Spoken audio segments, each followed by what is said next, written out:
불확실한 시장에 맞설 차별화된 투자 전략 4월 11일 머니쇼 플러스 시작합니다.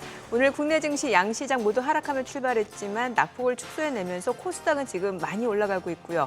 코스피는 여전히 외국인의 매도세로 하락한 흐름을 나타내고 있는 상황이죠. 맞아요. 간밤에 미국에서 중국을 향해서 부과하는 관세가 145%라고 발표를 했잖아요. 그러면서 뉴욕 증시가 모두 떨어졌습니다. 그래도 국내 증시는 잘 버티고 있는 편이네요. 네, 맞습니다. 덜 오른 만큼 덜 빠진다. 딱 이 말이 맞는 게 아닌가 싶어요. 트럼프 대통령이 다른 나라 배를 구매할 수도 있다고 밝히면서 또 조선주가 강세를 나타내고 있잖아요. 앞으로 조선주가 국내 증시 주도주가 될 것이라는 전망도 있던데 증시 토크에서 자세히 짚어보겠습니다. 자, 그리고 말씀해 주신 대로 뉴욕 증시가 폭등 후 다시 하락하는 모습을 보였는데 간밤에 3월 미국 물가 지표도 확인했습니다. 이 내용에 대해서는 뉴욕 증시 타임에서 짚어보겠습니다. 트럼프가 관세를 유예하기로 결정한 게 중간선거 의식했다는 얘기가 있는데요. 네, 맞습니다. 사실 미국 정책에 따라서 우리나라는 어떤 대응이 필요한지 중요합니다. 리더십 부재도 큰 걱정을 하게 만드는데 머니주민에서 자세히 짚어보겠습니다. 지금 보고 계신 머니쇼는 SBS BG과 유튜브에서 실시간 시청이 가능합니다. 더 많은 국내 주식 정보 받아보실 분들은 카카오톡 채널 머니랩 추가하시기 바랍니다. 그럼 오늘 증시 토크 출연자 모시고 자세한 이야기 나눠볼까요? 네, 라이프자산운용 이채원 의장 모셨습니다. 어서 오세요. 예, 안녕하세요. 네, 지금 트럼프 대통령 발언에 따라서 시장이 많은 영향을 받고 있는 상황입니다. 일단 오늘 국내 증시 쪽 먼저 좀 간단하게 볼게요. 조선주가 물론 이제 코스닥도 지금 상승으로 전환하면서 1% 넘게 오름세를 나타내고 있는데 조선주가 상대적으로 굉장히 견조한 모습을 나타내는데 이 또한 트럼프 때문이라고 볼 수 있겠죠. 예, 물론 그렇게 봐야 됩니다. 예. 이 조선주에 대해서 좀 자세하게 좀 알려주세요. 조선주는 아시다시피 지금 업황이 굉장히 좋아지고 있는 건 사실이고요. 근데 단기간에 많이 오른 게 또 약점이긴 해서 사실은 보면은 최근에 내수는 안 좋고 수출은 환율 때문에 굉장히 좋은 상황이고 사실은 보통 일반 제조업 같은 경우는 영업이익률이 이렇게 높지 않습니다. 대부분 한 자릿수이기 때문에 예를 들면 매출을 1조를 한다 그러면 이익이 한 500억 이렇게 나는데 환율이 10% 절하가 돼버리면 매출이 1,000억이 늘면 이익이 그대로 느는 경우가 많거든요. 대부분 수입하지 않고 국내에서 조달하는 경우로 그게 강한데요. 그런 경우는 이익이 두세 배 느는 경우가 생깁니다. 그래서 대부분 최근에 보면 조선 업종뿐만이 아니고 수출이 잘 되는 K푸드일 수도 있고 방산, 조선 잘 아시다시피 그런 쪽이 뷰티까지 주목을 받고 있는 상황이고 조선주도 그 중에서 특히 좀 이렇게 트럼프 관련해서 좀 수혜를 받으면서 주목을 많이 받아서 이미 주가는 좀 많이 올라서 사실은 이제 좋은 기업들은 주가가 올라서 부담스럽고 싸고 안 좋은 기업들은 이제 안 좋으니까 손이 잘 안 나고 좀 이런 상황이라서 좀 저는 좀 이제 애매하긴 합니다. 좋은 건 사실이지만 이게 미래에 좋은 게 시장에 얼마나 반영이 돼 있겠느냐라는 부분을 생각을 해볼 때는 그게 풀리 반영될 수도 있고 그 이상 반영됐을 수도 있고 아니면 반밖에 반영이 안 됐으면 주가는 오를 거고 이 부분에 대한 판단은 미래의 이 회사가 얼마나 이익을 낼 거냐 그게 걸렸기 때문에 저는 여기서 판단하기는 굉장히 어렵다고 생각합니다. 원래 이채원 의장님 같은 경우는 가치 투자에 거의 한국 원조에 가까우신 분이신데 지금 이제 주식 시장이 많이 흔들리고 있잖아요. 미국 시장도 많이 빠지고 있고 한국 시장도 갑자기 많이 빠지고 있고 그래서 오히려 가치 투자 측면에서 보면 이렇게 훨씬 더 많이 이제 사도 될 만한 가치가 좋아진 종목이 있는 상황 아닐까요? 그렇죠. 시장이 안 좋을수록 사실은 좋은 종목들이 많이 나타나게 마련이라서. 네, 그럴 때 보통 이제 어느 쪽이 제일 지금 현재로 봐서는 제일 국내 주식 중에는 어느 쪽이 가장 저평가가 됐다 또는 이제 더 임팩트를 많이 받았다 이런 쪽이 있을까요? 이게 그러니까 업종 이렇게로 분류하기는 쉽지가 않아요. 업종으로 지금 이제 업종이 군을 이뤄서 가기보다는 업종 내에서도 종목별로 선별돼서 이제 움직이는 시장이기 때문에 좀 난이도가 높아지는 시장입니다. 그래서 그 조선주 같은 경우는 이제 사실 지금 미국과 중국의 어떤 본격적인 그 무역 전쟁이 시작되고 있는 와중에 오히려 중국에서 만드는 배가 굉장히 많은 거고 상대적으로 미국은 그렇지 않은 거잖아요. 그렇습니다. 그래서 이걸 타국에서 수입하게 될 경우 이제 우리나라 조선업이 좀 반사이익을 받을 수 있다 이렇게 이해하면 되는 건가요? 맞습니다. 다른 업종도 이제 그런 부분이 많고요. 아예 전면 수입이 금지된 업종들도 있거든요. 그런 부분들은 미국에 이제 공장을 갖고 있는 기업들은 소위 대박이 나고 있는 기업들도 꽤 있다고 하더라고요. 그러면 이제 그런 포인트로 봤을 때는 조선주를 제외하고 나머지 한국 주식에서 뭘 찾아야 된다라고 했을 때 특히 이제 코스피 같은 경우 반등을 하려면 현재 포인트에서 이제 리바운드 할 만한 반등할 만한 모멘텀이 있어야 되잖아요. 그렇죠. 그렇죠. 네. 뭐 모멘텀은 한 세 가지 정도는 있는 것 같아요. 국내 네. 시장에. 우선 이제 환경 변화로 인한 이제 단기 모멘텀은 이제 리더십 회복이죠. 이제 정치적 리더십 회복이라고 말씀드릴 수가 있겠는데, 네. 뭐 아시다시피 조기 대선이 6월 3일로 결정이 됐고, 그렇죠. 드디어 이제 우리가 사령탑이 생기는 거잖아요. 네. 그러면 이제 결국은 지금 내수가 워낙 안 좋기 때문에 뭐 누가 되더라도 뭐 적극적인 내수 부양책이 나오지 않을까.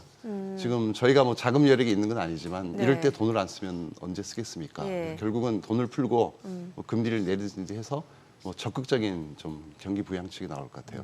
이게 가장 큰 좀 모멘텀이라고 생각을 하고 있고요. 두 번째는 좀 더 본질적이고 이제 펀더멘탈한 이제 모멘텀인데 그건 밸류에이션인 것 같아요. 지금 누가 봐도 이게 한국 주식이 너무 싸서 네.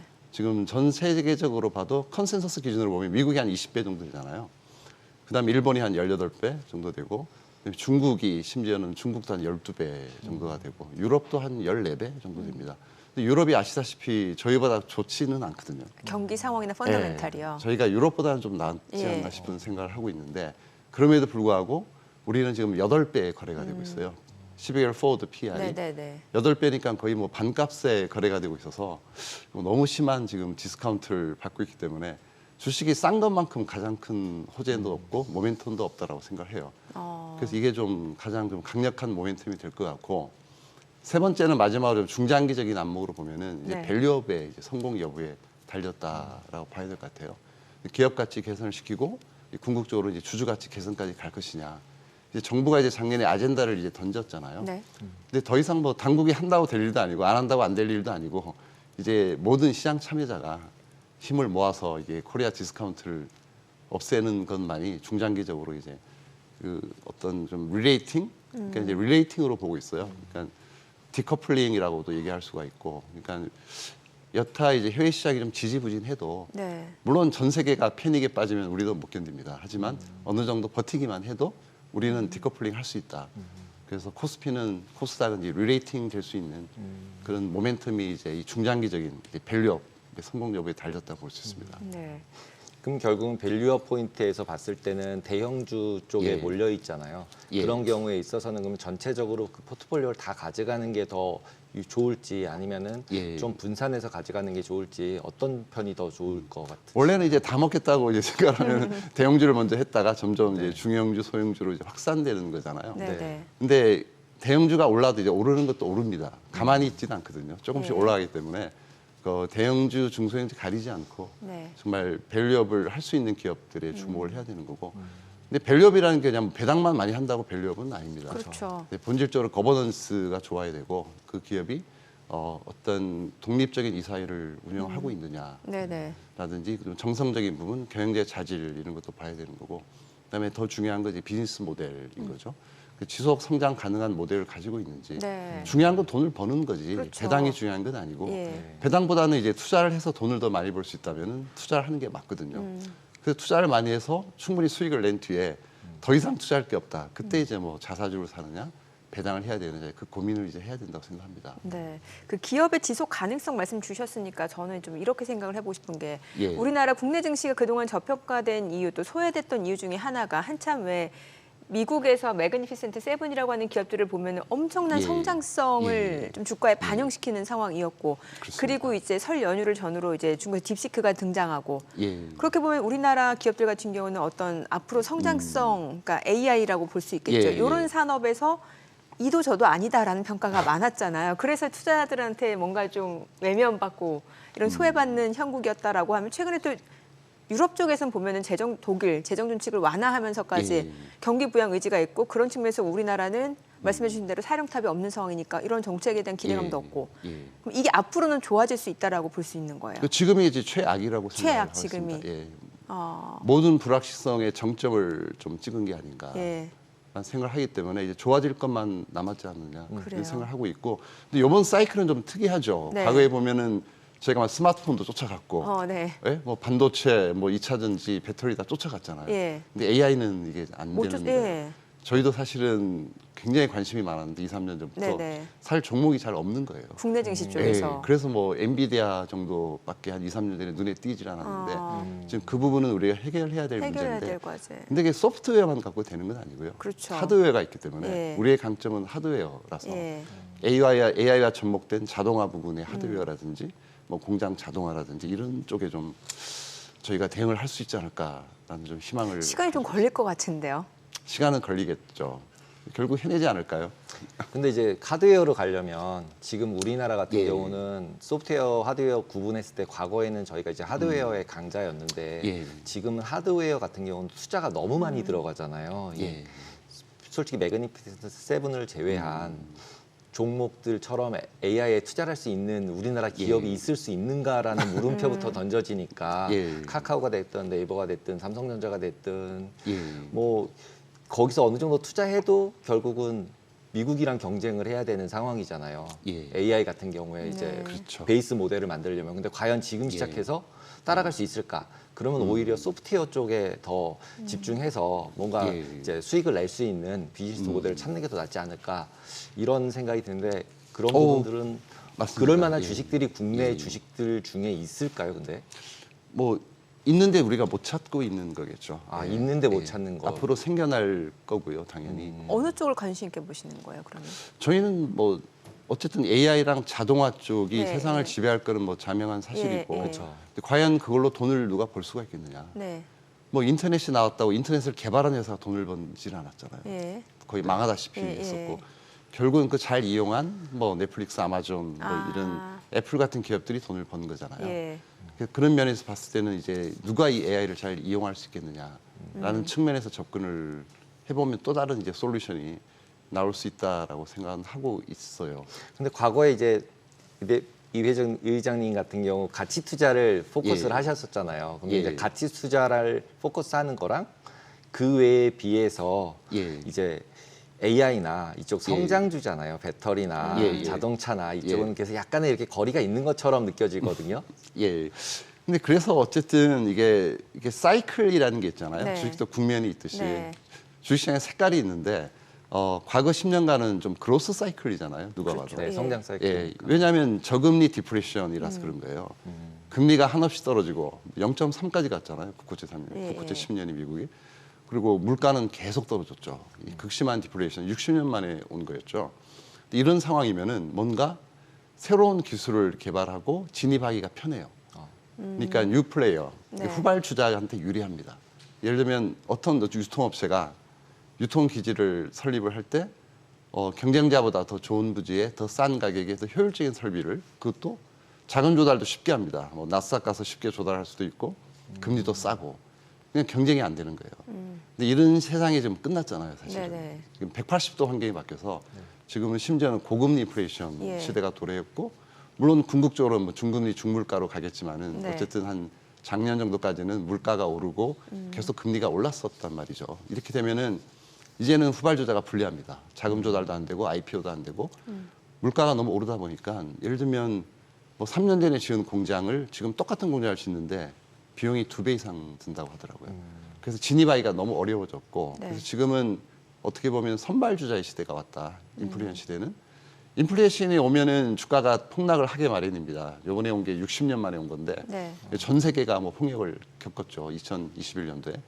그런데 인플레이션이 오면은 결국 가격 전가력이 있는 우량 기업들은 가격을 언젠간 올리죠. 소비자한테. 예, 그다음에 매출이 늘고요. 예. 그다음에 이익이 늘고 그다음에 주가가 오르는 건데요. 시간이 한 3, 4년, 뭐 5년까지 걸릴 수 있는데 궁극적으로는 결국은 이제 올라갑니다. 그런 주식들이. 근데 지금은 어쨌든 현금이 많고 이제 차입금이 없으면서 좋은 부지, 좋은 공장, 좋은 설비, 좋은 인력을 이미 확보하고 있는 어떤 선발 주자 중에 우량 기업들의 네. 시대가 올 거라고 기대를 하고 있는 거죠. 지금 뭐 저희가 뭐 AI나 이런 쪽에 대응을 잘 못하고 있지만 이런 주식이 영원히 오르지는 않거든요. 영원히 성장하는 기업이나 산업이나 국가는 없습니다. 좀 네네. 쉬어갈 때도 있고 예. 때로는 역성장할 때도 있는데 예. 뭐 AI 산업이 이대로 뭐 영원히 성장하지는 않고 좀 쉬어갈 때도 있고 뭔가 좀 문제가 생길 수도 있고 그렇기 때문에 시장의 흐름이 좀 바뀔 수도 있어요. 아까 말한 환경이 바뀌었잖아요. 네. 지금은 슬슬 좀 가치의 영역에서 좀 아. 관심을 가져볼 때가 되지 않았나 싶은 생각을 하는 거죠.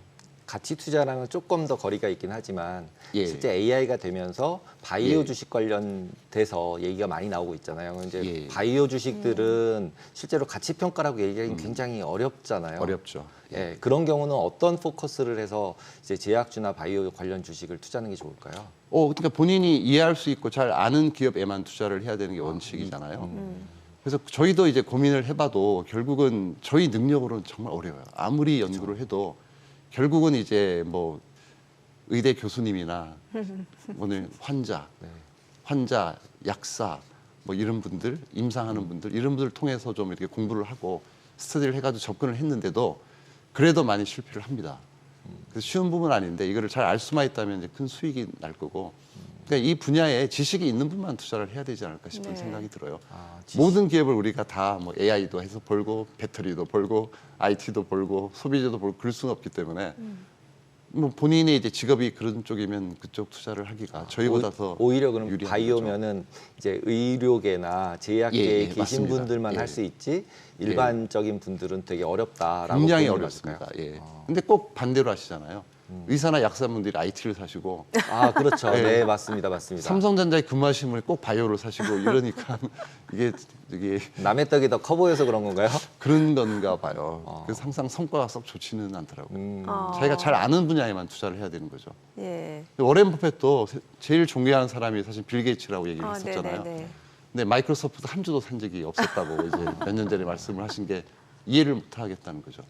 나는 이해를 못 하겠다. 그 사람은 믿지만은. 근데 보통 이제 가치 평가를 하면 이제 이해를 예. 해야 된다고 얘기를 하는데 그 이해라는 예. 폭이 굉장히 예. 이제 사람마다 얘기하는 게 다르잖아요. 깊이도 그렇죠. 다르고 예. 그런 경우에 있어서 이제 투자자 입장에서 아무리 공부를 한다 그래서 예. 정말로 이제 좋냐 나쁘냐를 평가하기 굉장히 어렵고 그다음에 이제 미래에 어떤 좋을지 아닐지 모르는 상황인데 그렇죠. 이런 개인 투자자라면 그럼 어떻게 해야지 이제 그런 가치 투자를 뭔가 할 수 있을까요? 근데 기본적으로 이제 가치 투자라고 하는 거는 내재 가치보다 저평가된 주식에만 투자를 해야 되거든요. 기술주든 바이오든 상관이 없어요. 그러니까 바이오 기업이라도 남들이 모르는 사실을 본인이 알고 있어서 지금 가치는 현저하게 저평가된 확신만 있으면 사도 되는 거고 그 순간에 그 바이오는 가치 준 거죠. 근데 아무리 뭐 업종이 소비재나 이런 쪽이라도 너무 고평가되고 비싸면 가치의 영역을 벗어난 거잖아요. 그래서 계속 이제 강조드리지만 이제 이해할 수 있는 산업에만 투자하는 게 전제 조건이 되는 거고 많은 노력을 해야 되는 거고 뭐 피터 린치도 말씀하셨지만은 그 어떤 기업 분석을 안 하고 주식을 하는 것 마치 포커를 칠 때 자기 패를 보지도 않고 베팅하는 거와 똑같아 이렇게 이제 말씀을 하셨거든요. 그래서 공부를 많이 하는 수밖에 없고 기본적으로 이제 싼 주식을 찾아야 되니까 이제 정량 분석 먼저 하고 네. 일단 뭐 멀티플, PBR, PR 정도 봐서 이게 과하게 높지 않은 수준 또는 낮을수록 좋은 거고 근데 그게 낮아도 이유가 있어서 낮으면 안 되는 거예요. 산업이 너무 안 좋다든지 망할 기업이라든지 그래서 싸면 아무 의미가 없잖아요. 망해버리면. 근데 회사가 아무 문제가 없는데 이제 펀더멘탈 외적인 요인으로 저평가돼 있을 때만 투자를 해야 돼요. 네. 근데 펀더멘탈 외적인 요인은 뭐 이런 거죠. 일시적인 기업 실적의 악화, 그다음에 뭐 말도 안 되는 이유들 있잖아요. 근데 뭐 회사 이름이 이상해서 뭐 레포트가 안 나와서 뭐 연기금이 팔아서 수급이 안 좋아서 뭐 외국인이 매도를 해서 뭐 시장의 유행, 뭐 관심, 패션에 반해서 움직일 때 대중의 편견 뭐 이런 것들 때문에 이제 소외된 기업들 이런 거는 좀 쓸데없는 이유잖아요. 네네. 근데 그럴 때만 투자를 해야 되는 거예요. 근데 이제 그런- 2세로 넘어가면서 또 예. 이제 그런 부분들도 임팩트가 있을 수 있잖아요. 그렇죠. 네, 예. 그런 부분들은 근데 이제 어떤 방식으로 그런 걸 찾을 수가 있는 건가요? 공시를 봐야 됩니다. 공시를 열심히. 봐야 되는 건가요? 공시에 모든 게 다 대부분 나와 있고요.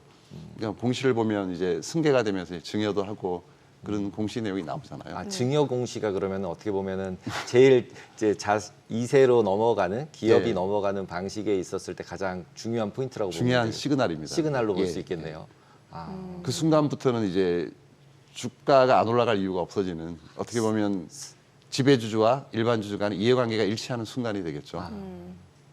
그러니까 지금 이제 의장님 얘기를 좀 들어보면은 이제 가치주 예전과는 다른 사이클이기 때문에 이제 예. 가치주에 주목할 시대가 왔다 이런 말씀이신 거고 예. 제가 좀 쉽게 생각해 보면은 이제 그 섹터 내에서 선발 기업이고 예. 뭐 앞서 이제 뭐 땅 부지 말씀 주셨으니까 이게 쉽게 말하면 청산 가치 예. 또 뭐 봐야 되는 거고 높으면 좋은 뭐 거고. 예. 자기 자본율도 봐야 되는 거고 예. 이런 걸 다 이제 고려를 해서 봐야 된다라는 거잖아요. 그래서 그렇죠. 저는 좀 단도직입적으로 여쭤보고 싶은 게 제가 의장님 한 15년 전에 만나뵀을 때 그때 동서라는 기업을 아, 예. 말씀을 주셨던 기억이 나는데 예. 동서는 흔히 말하는 그 커피 믹스 그렇죠. 맞죠? 예, 예, 예. 맞습니다. 그럼 지금 생각하는 가치주는 어떤 쪽인지 좀 궁금해져요. 지금 그러니까 저희가 뭐 미공개 정보 방지법 때문에 네. 이 특정 종목은 이제 네, 말씀드리기 예. 어렵지만은 그 특성 같은 거를 말씀을 특성. 드리면 그럼 저희가 그 특성을 약간 스무고개식으로 찾아야 되는 거잖아요, 지금. 그렇죠. 예, 예. 예. 말씀을 좀 주세요. 일단 거버넌스 좋아야 되고 거버넌스 좋아야 최소한 변할 의지가 있어야 되고 예. 그러니까 일단은 제일 중요한 건 이해관계가 일치해야 돼요. 이해관계. 우리랑 그들 그러니까 네. 대주주와 일반 투자자가 예. 이해관계가 왜 일치해야 되냐면 우리는 주가가 오르길 원하잖아요. 네. 배당도 많이 주면 좋고 그렇죠. 근데 원하지 않는 분들이 계시잖아요. 가끔 이제 뭐 예. 증여나 뭐 상속의 그렇죠. 이슈 예. 때문에 예. 가끔가다 제가 이제 뭐 기업 탐방을 가다 보면 이제 회장님을 이제 뵙게 되면 주식이 너무 싼데 조금만 바꾸시면 주가 크게 오를 것 같은데 어떻게 생각하십니까? 회장님이 뭐라고 말씀하시지 아세요? 뭐라고요? 애가 아직 어려서 그렇죠. 예. 그러니까 증여를 예. 염두에 두고 있는 거죠. 오르면 안 되는 거죠. 안 되는 거죠. 예. 그냥 굳이 누르진 않더라도 올릴 이유가 없고 회사를 알리려고 하지 않고 안 만나요. 내용을 얘기를 안 합니다. 예, 좋은 거를. 예. 기업 탐방이 안 되고 커뮤니케이션이 안 되고 예전에 어떤 기업은 20년 전이긴 하지만은 제가 자꾸 전화하니까 네. 자꾸 귀찮게 전화하시면 배당 안 할 겁니다 이러는 거예요. 예, 싫어합니다. 그 거의 협박 아니에요? 예. 근데 그런 기업은 뭐 요즘은 뭐 있을 수가 없겠지만은 예, 예. 근데 그렇게까지 이제 주가가 오르는 걸 원하지 않는 거죠. 이제 승계가 돼버리는 그런 이유가 없어지니까. 그렇죠. 그래서 이제 거버넌스가 중요한 거고 이게 방향성이 같아야 돼요. 네. 우리랑 주가가 오르기를 서로 원해야 되는 거고 그런 기업에만 투자해야 되는 거고 그런 시그널들을 우리가 좀 확인을 할 수가 있는 거고요. 회사가 예를 들면 뭐 커뮤니케이션을 활발히 하고 IR, PR도 열심히 하면 주가를 올리겠다는 의지가 있는 거고 그거를 전혀 안 하고 만나주지도 않고 이러면 사실 투자하면 안 되는 거고 그래서 제가 밸류 트랩에 빠졌었던 적이 있었어요. 밸류 트랩. 밸류 트랩. 아. 2018, 19, 20년 3년이 네. 굉장히 힘들었는데 네. 그때 싸다고 샀더니 예. 10년이 지나니까 더 싸져 있어요. 그러면 쌀만한 이유가 있었던 거네요. 네. 그거는. 회사는 더 좋아졌어요, 사실은. 아. 뭐 현금이 그때도 5천억 있었는데 10년 지나니까 현금이 8천억으로 늘었더라고요. 근데 주가는 더 떨어졌어요. 주가는 그대로예요. 떨어지지 않았는데 그대로 있었는데 이게 밸류 트랩에 빠진 가치 함정에 빠진 거거든요. 그러니까 단순히 싸다고만 사면 안 되는 거예요. 기업이 거버넌스 좋고 변할 의지가 있고 이해관계가 일치하는 기업에 투자해야 되는데 이 기업은 주가가 오르길 원하지 않았던 거예요. 그러네요. 예.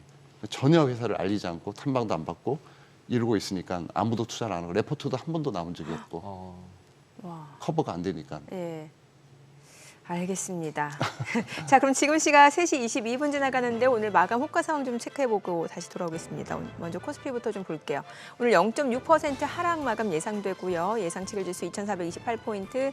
코스닥은 2% 강세 마감 예상됩니다. 지금 호가 상황으로 봤을 때는 696선에서 마감될 걸로 보여지고요. 시가총액 상위 종목 예상가 보겠습니다. 삼성전자입니다. 오늘 2.6% 하락 예상되고요. 종가 54,900원에 형성될 걸로 보여집니다. SK하이닉스도 3% 하락 마감 예상되고요. 지금 예상가 177만 7천 원. LG에너지솔루션이 3% 하락 마감 예상됩니다. 종가 33만 9천 원에 집계될 걸로 보여지고요. 삼성바이오로직스는 3% 강세가 예상됩니다. 예상가 105만 3천 원이죠. 삼성전자 우선주 2% 하락 마감 예상되고요. 현대차 오늘 좀 많이 떨어지네요. 지금 5% 하락이 예상됩니다. 종가 17만 7,500원에 형성될 걸로 보여지고요. 하나 에어로스페이스는 5% 강세 마감 예상됩니다. 지금 호가 78만 원. 셀트리온 1.6% 하락 마감 예상되고요. 예상가 16만 1,500원. 기아도 오늘 좀 많이 떨어졌네요. 지금 8% 하락 예상됩니다. 종가 8만 1,100원에 형성될 걸로 보여집니다.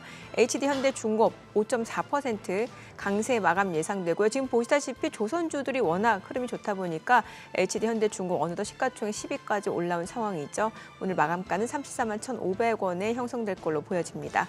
코스닥 시가총액 상위 종목 예상가 보겠습니다. 알테오젠 오늘 2.7% 상승 예상됩니다. 사실 5년장만 하더라도 좀 하락 출발했었는데 이내 또 매수세가 유입되면서 상승 반전에 성공한 상황이고요. 오늘 예상가 37만 7천 원이고 에코프로비엠은 0.68% 하락 예상됩니다. 마감가는 10만 2,800원에 형성될 걸로 보여집니다.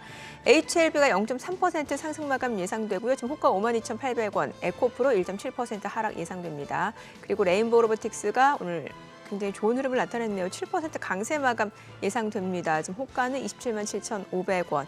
휴젤 볼게요. 오늘 상승 마감 예상됩니다. 지금 호가는 33만 6천원, 클래시스가 3.7% 강세가 예상되고요. 종가는 6만 1,600원에 형성될 걸로 보여집니다. 리가캠바이오도 8% 강세 마감 예상되고요. 지금 예상가 10만 7,900원. 펩트론 비만 치료제 관련 이슈로 한참 이제 주가 급등락이 있던 종목인데 오늘 상한가 마감 예상되네요. 지금 16만 4,700원, 시가총액 9위까지 올라온 상황이고요. 파마리서치도 4.5% 강세 마감 예상됩니다. 예상가는 36만 4,500원이죠. 자, 이제 마감까지 한 4분여가량 남았는데요. 와, 오늘 보니까 코스닥 선전은 제약바이오 쪽 때문에 그러네요.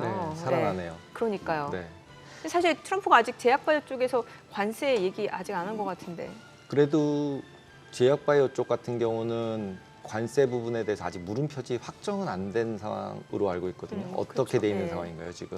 그렇죠. 아직 확정은 안 되죠. 품목별 관세에서 지금은 아직- 빠져 있. 예. 네. 그래도 결국에는 지금 트럼프의 관세 정책은 이제 시작이다라고 놓고 봤을 때는 언젠가는 또 이게 나올 수도 있으면 그때 또 주가가 출렁일 수 있지 않을까 싶은데요. 근데 이제 직접 파는 게 거의 없잖아요.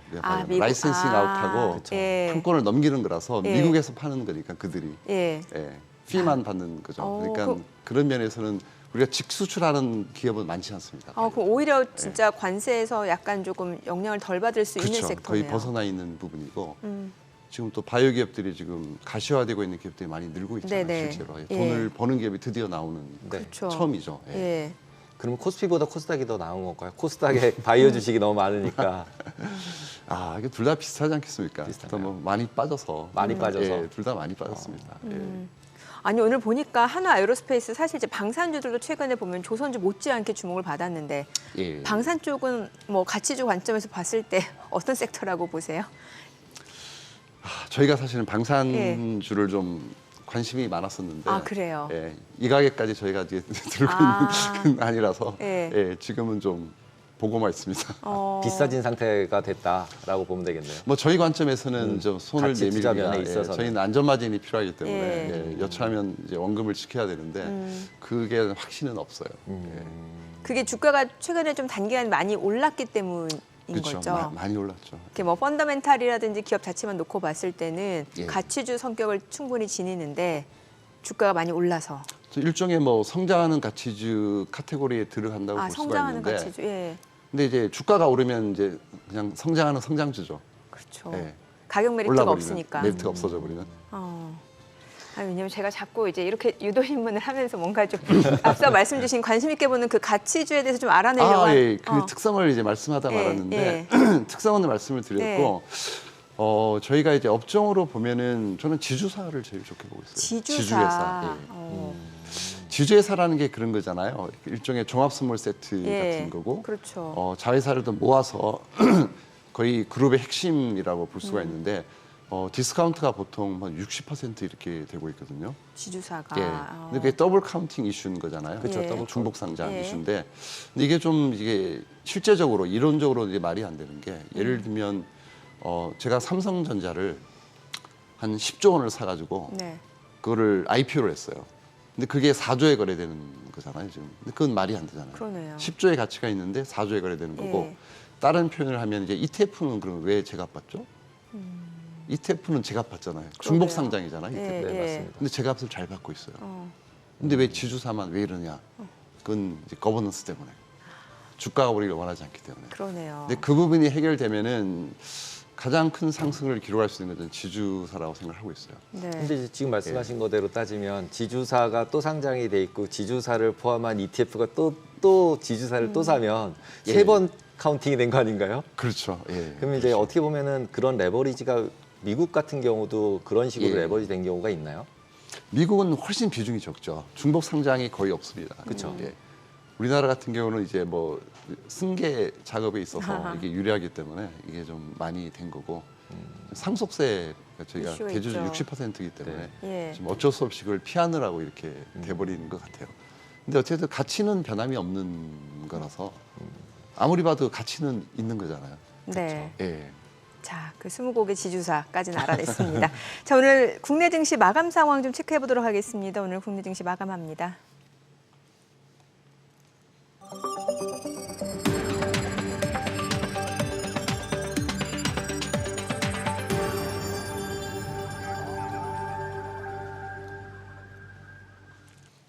네, 4월 11일 금요일 국내 증시 마감했습니다.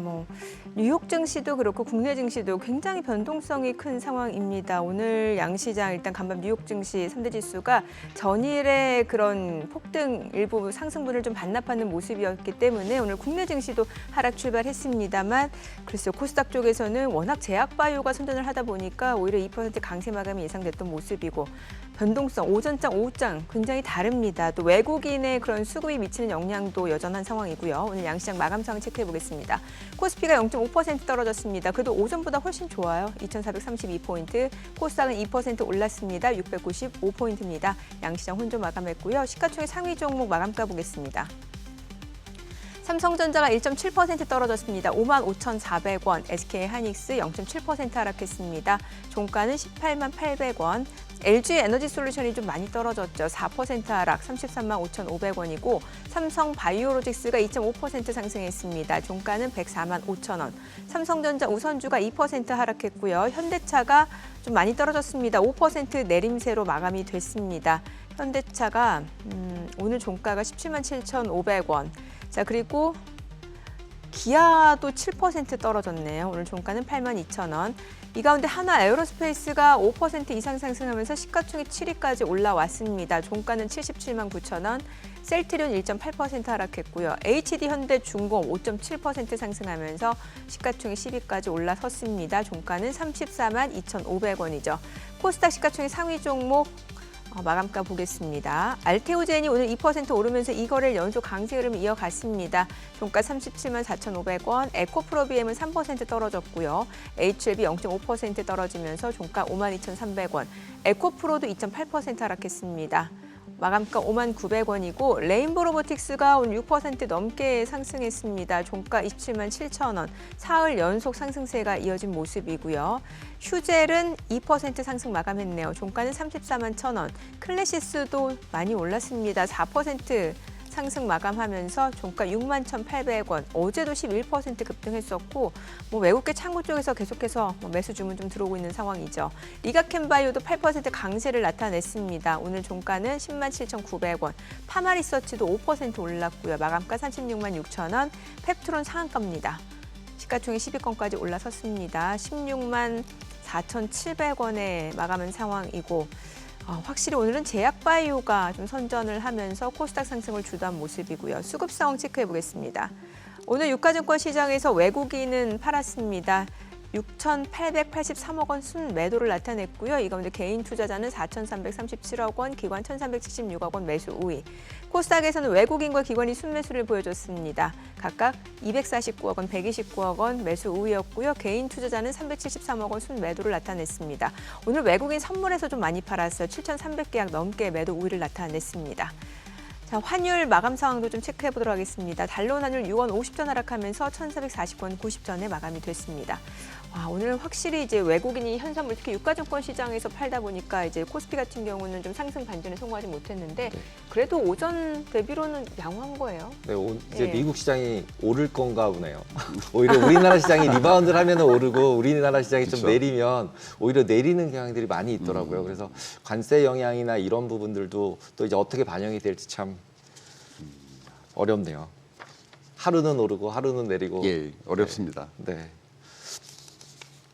보통 저희가 이제 개인 투자자 입장에서 보면 지금 가치 투자 쭉 얘기를 해주셨잖아요. 그래서 그런 가치 투자를 했을 때 찾기가 솔직히 어렵잖아요. 그리고 예전에는 액티브 매니저들에게 이렇게 투자도 하고 이랬었는데 요즘 다 ETF 개인이 직접 투자를 하는 상황인데 그러면은 개인 투자가가 매니저라고 생각할 수 있잖아요. 그러면은 이제 의장님 같은 경우도 오래 하셨으니까 그럼 매니저들한테 이런 건 하지 마 아니면 이런 거는 골라봐 이런 가이드를 주실 때가 이제 많이 있으실 것 같은데 개인 투자자들한테 이건 절대 하지 마 이런 거가 딱 있으신가요? 저희가 한창 때 보면 펀드 매니저가 한 15명 정도였고 1년에 기업 탐방을 1,645회가 기록이었거든요. 1,645회를 기업 탐방을 15명이 연간 다녔는데 그렇게 다녀도 이제 수익이 잘 안 나거든요. 근데 개인분들이 이제 한계라는 게 있잖아요. 그래서 커버할 수 있는 정보를 너무 많이 늘리는 건 아닌 것 같아요. 제 생각에는 10종목 이상은 인간의 한계인 것 같아요. 1인당 커버할 수 있는 게. 내가 이 10종목만은 누구보다도 잘 알아. 할 수 있는 자신감 있게 가지고 가려면 10종목 이내에 네. 관심을 가져야 되고 본인이 잘 아는 종목만 해야 되고 모르는 건 그냥 하면 안 되는 거고요. 근데 맨날 사이클이 바뀌는데 내가 관심 있는 종목이 맨날 여기 바닥에 기어 있고 거래도 잘 안 되고 이런 예. 상태가 되면 끝까지 아무것도 하지 말아야 되나요? 그래서 이제 모멘텀 투자를 할 거면 계속 바꿔야 되는 게 맞고요. 그렇죠. 예, 시장의 패러다임이 바뀌면 초기에 진입해서 이제 꺾이면 파는 게 이제 모멘텀 투자인 거잖아요. 그럼 딱 꺾였는지를 초기에 좀 파악할 수 있는 뭔가 이렇게 인디케이터나 아니면 그런 딱 소스가 있을까요? 제일 핫할 때가 상투인 거잖아요. 아, 핫할 그러니까 때가 상투다. 미치도록 주식을 사고 싶을 때가 피크고 네. 너무나 두려워서 모든 주식을 다 내던져 버리고 싶을 때가 바닥인 거예요. 지금 바닥인가요, 그러면? 내던지고 싶으신가요? 내던지고 싶은 사람이 그렇게 많지는 않은 것 많진 같아요. 않은가요? 예, 왜냐하면은 던지고 싶어도 못 던지고 일단은 물려서. 예, 그런 경우도 많고 이게 또 좀 기대감에 있는 뭔가 예. 저가 매수를 좀 하시는 분들도 있단 말이죠. 그래서 예. 거래량이 엄청 급증하잖아요, 최근에. 그렇죠. 사실은 그 주식이 바닥에 가면은 예. 그 바닥에서 주식을 살 때는 깊은 바닷물 속에 뛰어드는 것보다 더 심한 공포를 느낀대요. 정말 겁이 나서 못 산대요. 네, 뭐 네. 10주는 살 수 있겠지만은 네. 의미 있는 수량을 그렇죠. 베팅을 하면서 사기에는 정말 힘들어요. 어. 그래서 항상 본인한테 물어봐야 돼요. 내가 못 사는 날이 바닥이다. 못 사는 날이 네, 바닥이다. 겁나서 못 사는 날이 바닥이다. 그리고 그럼 역설적으로 지금은 아니란 소리네요. 그건 개인에 따라서 다르겠죠. 개인에 따라서. 다른 종목에 따라서 다를 거고 그 시장을 사는 건 아니니까 그렇죠. 이제 특정 예, 종목을 워치를 맞아요. 하다가 예. 뭐 10만 원, 9만 원, 8만 원 떨어지는데 계속 못 사는데 계속 사다가 어느 날 이제 못 사는 거죠. 겁나서 네. 물 타다가 그날이 바닥인 거고 예. 너무나 자신 있게 이제 베팅을 하는 날이 상투일 가능성이 굉장히 큽니다. 그럼 어떻게 보면 지수를 사는 것보다는 개별 종목을 공부해서 사는 게 예. 훨씬 더 안전하다고 생각을 하시는 훨씬 더 거네요. 안전합니다. 훨씬 더 안전합니다. 인간은 절대로 주가를 예측할 수 없어요. 아, 그렇죠. 예, 절대로 예. 안 됩니다. 예. 신의 영역이기 때문에 그냥 대부분 거짓말입니다. 지수가 얼마 갈 거야, 얼마 갈 거야. 아. 제가 10번 얘기하면 7번 틀렸습니다. 어떡하요? 예. 그래서 뭐 얘기를 안 해야 되는데 하려니까 말은 하는데 제가 틀릴 거를 미리 말씀드리고 이제 얘기를 합니다. 저희 안 여쭤볼게요. 시장 네. 전체적으로는. 혼란이가 가끔 맞기 때문에 이게 네. 헷갈려서 어. 얘기를 안 하는 게 맞아요. 반면에 이제 기업 같은 경우는 이제 직접 알아볼 수 있기 때문에 그렇죠. 예. 펀더멘털을 좀 예. 어느 정도 예상을 할 수 있기 때문에 그리고 환경이 변하면 그 환경 변화가 내가 가진 기업에 어떤 영향을 미치는지 볼 수가 있잖아요. 뭐 관세 25% 얘는 얼마 받았지? 아, 그렇죠. 얘는 안 맞네, 맞네. 예, 뭐 예. 이거 다 계산해 보면 답이 나오죠. 그러네요. 여쭤보고 싶은 게 지금 보니까 우리 증시 같은 경우 이제 지금 혼조로 마감했습니다만 지금 중국도 괜찮고 근데 일본은 예. 두드러 맞고 있고 예. 지금 일본이 트럼프하고 지금 계속해서 협상 중인 거잖아요. 근데 예. 방위비 가지고 또 투집 잡고 있잖아요. 지금 트럼프가. 그렇게 해서 지금 문매를 맞는 건지 아니면은 뭐 다른 이슈가 있는 건지도 좀 궁금해요. 이건 또 본질적인 거 아닐까요? 본질적인 거. 예, 제가 작년에 뭐 이제 비상계엄 터지고 네. 탄핵 너무 우울해가지고 고민하다가 예. 다시 정신을 차리고 보니까 예. 이럴 때 주식을 안 사면 언제 사야 되나 이런 고민을 해서 네. 사실은 제 와이프가 방송에 나오는 걸 너무 싫어해서 네. 제가 방송을 한 달에 한 번 이상은 안 나오는데 작년 12월부터 1월 15일까지 네. 8군데에서 요청이 들어온 걸 다 나갔어요. 그래서 우리는 국장이 올인이다 그랬는데 예. 그 연초에 좀 오르다가 다시 떨어져서 예, 좀 속이 예. 상한데 어쨌든 지금 미국이나 일본은 경기 정점을 찍었잖아요. 정점을 찍고 주가도 많이 올랐고 예. 사실 꺾여 내려온 추세고 네. 우리랑 중국이나 유럽은 바닥을 박박끼고 있는 거잖아요. 바닥. 예. 그래서 뭐 기왕 투자할 거면 잃을 것 없는 시장에 투자하자라는 아. 생각을 하고 있었는데 결국은 그런 게 좀 반영돼서 훨씬 덜 빠지잖아요. 예, 한국이나 맞아요. 중국 여타 국가들이 미국이나 일본에 비해서는. 그래서 이게 좀 추세적인 거라고 좀 볼 수 있을 것 같아요. 상대적으로 훨씬 나을 것 같아요. 이쪽이. 그럼 지금도 예. 그 추세가 시작 부분 근처지 중간이나 위쪽은 확실히 예, 아니다. 예, 그렇게 보고 있습니다. 저희는. 그럼 포트폴리오를 구성할 때도 오히려 일본이나 미국 예. 쪽보다는 예. 유럽이나 중국이나 한국 한국, 쪽에다가 예, 예. 더 비중을 더 실어주는 게 훨씬 예. 더 안전할 것이다. 예. 라고 근데 여태까지 그러니까 미국이나 일본에 투자한 분은 너무 잘하는 거죠. 너무 많이 너무 먹었으니까. 박수를 치고 싶을 정도로 저희는 못했거든요. 너무 잘하셨는데 이제는 조금 이렇게 좀 분할해서 좀 포트폴리오를 좀 재조정할 때가 되지 않았나. 환에서도 먹고 주식도 먹었잖아요. 예. 그렇죠. 너무나 잘하신 네. 건데. 그동안은. 예, 잘했는데 이제는 조금 조심해야 된다. 조심해야 됩니다. 계속 좋을 수는 없어요. 이 세상에 네. 어떤 주식도. 그러네요. 유럽 같은 경우는 사실 또 한참 그 뭔가 경기 부양 재정 정책에 대한 기대감 때문에도 많이 올랐잖아요. 예, 또 예. 싼 메리트도 있었고 예. 그러다가 최근에 이제 한 3월부터 조금 조정을 받는 모습인데 예. 그럼에도 그렇긴 불구하고 하죠. 여전히 매력적인 상황인 건가요? 뭐 미국, 일본보다는 나을 수는 있는데 저는 그래도 한국이 더 낫지 않을까. 하긴 연초에 유럽은 많이 예. 올랐을 때 우리는 오르지도 못했고 예. 그래서 한국이 한국이 매력적이다. 제일 나은 것 같아요. 상대적으로는 올해는 한국이 제일 낫다. 예. 모멘텀도 저희가 더 많은 것 모멘텀이 더 같고 좋고. 생각보다 나쁘지 않아요. 한국이 기업 실적이 최악인 게 재작년이었잖아요. 예. 한 120조밖에 이게 안 났어요. 예. 근데 작년에 170조로 돌아섰고 네. 전 세계에서 아마 두 번째로 이익 증가율이 높았을 거예요, 작년에. 외국인 입장에서 보면 환율도 싸니까 환율도 싸고. 싸니까 예. 더 좋을 수도 예. 있겠네요. 올해 컨센서스는 물론 뭐 230조 그러는데 저희가 계산을 해봐도 200조 원 이상 나올 것 같거든요. 대충 계산을 해보면. 나쁘지 않아요. 실적도 괜찮고 또 수급이 또 너무 좋잖아요, 한국이. 지금 아무도 안 들고 있잖아요, 한국 네. 주식을. 예. 예. 거의 뭐 기관이든 개인이든 다 버리고 이제 미국으로 갔기 때문에 수급이 굉장히 비어 있어요. 그래서 호가가 굉장히 얇습니다. 그러네요. 주식이 잘 안 사져요, 대형 예, 시도. 예. 그래서 조금만 모멘텀이 생기면은 의외로 좀 좋은 결과가 나올 수도 있다라고 보고 있습니다.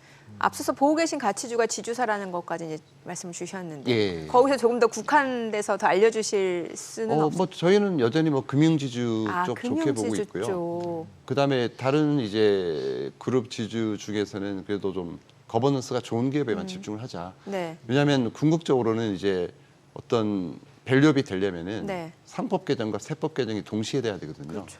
그게 되면은 뭐 엄청난 효과가 있겠지만 그게 언제 될지 알 수가 없기 때문에 네. 그걸 좀 두고 봐야 될 문제입니다.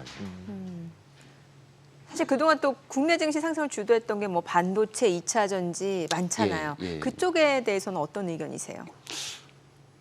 2차 전지는 사이클이 한번 크게 한번 뭐 산업 사이클은 모르겠지만 주가가 너무 오르지 않나요? 맞아요. 오르고서 지금 계속 또 조정받고 있는 예. 상황이고. 예. 원래 스테이지가 한번 바뀌면 네. 그전 스테이지의 주도주는 그 다음 스테이지 주도주가 된 적은 제가 본 적은 없어요. 없거든요. 새로운 주도주가 나타나잖아요. 지금 예. 이미 뭐 방산이나 이런 게 그렇죠. 나타났는데 방산조선. 예. 너무 옛 것을 이렇게 되새기는 건 좀 지금 쉽지 않은 결정일 것 같아요. 지금 주가가 좀 너무 떨어져서. 맞아요. 예.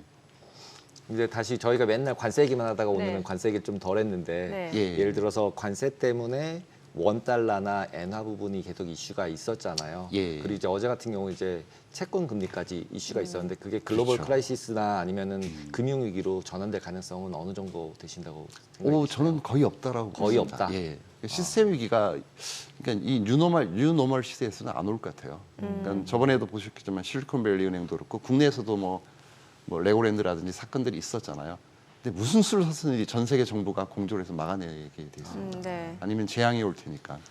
그래서 그런 걱정은 안 해도 될 것 같습니다. 그럼 지금 정도가 최악이라고 보면 되는 그렇죠. 거일 수 있겠네요. 예, 근처에 와 있는 것 같아요. 근처에 와 있다. 예. 국내 증시가 왜 매력적인지에 대해서 저희가 좀 듣는 시간이었던 것 같아요, 확실히.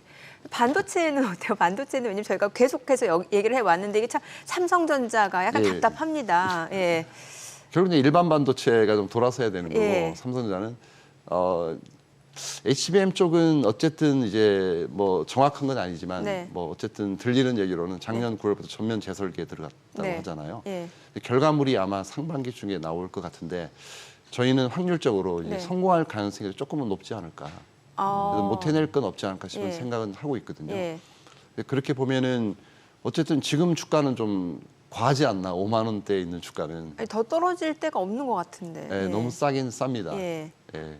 근데 중장기적으로 보면 이제 중국의 어떤 도전 같은 이슈가 있어서 네. 한 5년, 10년 뒤에는 어떻게 될지는 이제 삼성전자가 앞으로 어떻게 해나갈지를 봐야 되는 거고요. 네.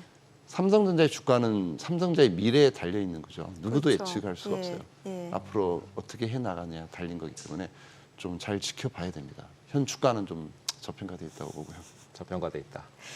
표정으로 알아냈어요. 알겠습니다. 오늘 여기까지 듣겠습니다. 잘 들었습니다. 예, 고맙습니다. 감사합니다. 감사합니다.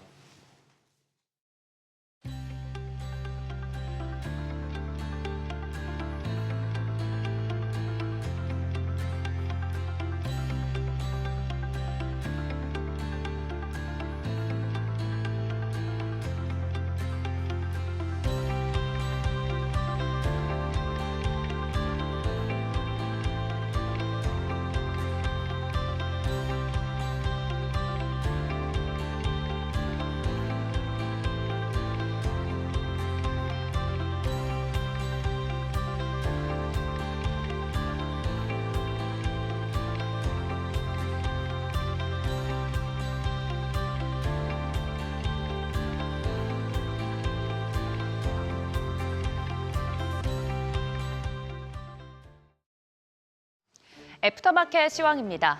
오늘 프리마켓에서 시가총액 상위주가 대부분 하락했습니다. 미중 무역 갈등이 격화되면서 뉴욕 증시가 약세를 보이자 투자 심리가 전반적으로 위축된 건데요. 미국 정부가 중국에 대한 미국의 관세율이 총 145%라며 기존 도널드 트럼프 미국 대통령의 발표 내용을 정정한 영향으로 풀이됩니다. 미국과 중국의 무역 갈등이 심화될 것으로 예상되면서 간밤 미국 3대 지수 모두 하루 만에 반락했는데 특히 나스닥이 4% 넘게 급락하면서 국내 증시에 영향을 미쳤습니다. 시총 상위주들 대체로 약세 보인 가운데 그나마 빨간불을 켜낸 곳 찾아보자면 바로 조선주입니다. 앞서서도 짚어주셨는데요. 도널드 트럼프 미국 대통령이 미국과 가까운 다른 나라로부터 선박을 구매할 수 있다고 발언하자 강세 보였습니다. 앞서 트럼프 대통령은 한덕수 대통령 권한대행 총리와 첫 통화에서도 한미 간 협력 분야로 조선업을 언급한 바 있는데요. 이런 분위기 속에서 국내 증권사들도 국내 증시 상장 주요 조선주에 대한 목표 주가를 상향 조정하고 있습니다.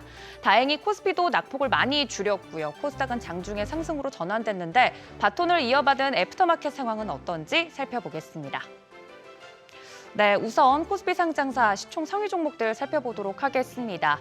삼성전자 1.95% 역시나 약세 보이면서 현재 움직임 보이고 있습니다. 55,300원 지나가고 있고요. SK하이닉스도 1.15% 약세 보이고 있습니다. LG에너지솔루션이 4%대 하락세 보이면서 33만 4,500원 선에 현재 주가 움직이고 있고요. 유일하게 빨간불을 켜내고 있는 곳이 바로 삼성바이오로직스입니다.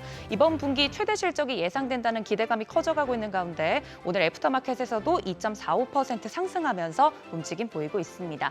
완성차, 현대차 같은 경우에는 4.97% 약세를 정규장에서부터 그대로 좀 이어오는 모습이네요. 이어서 코스닥으로 넘어가 보도록 하겠습니다.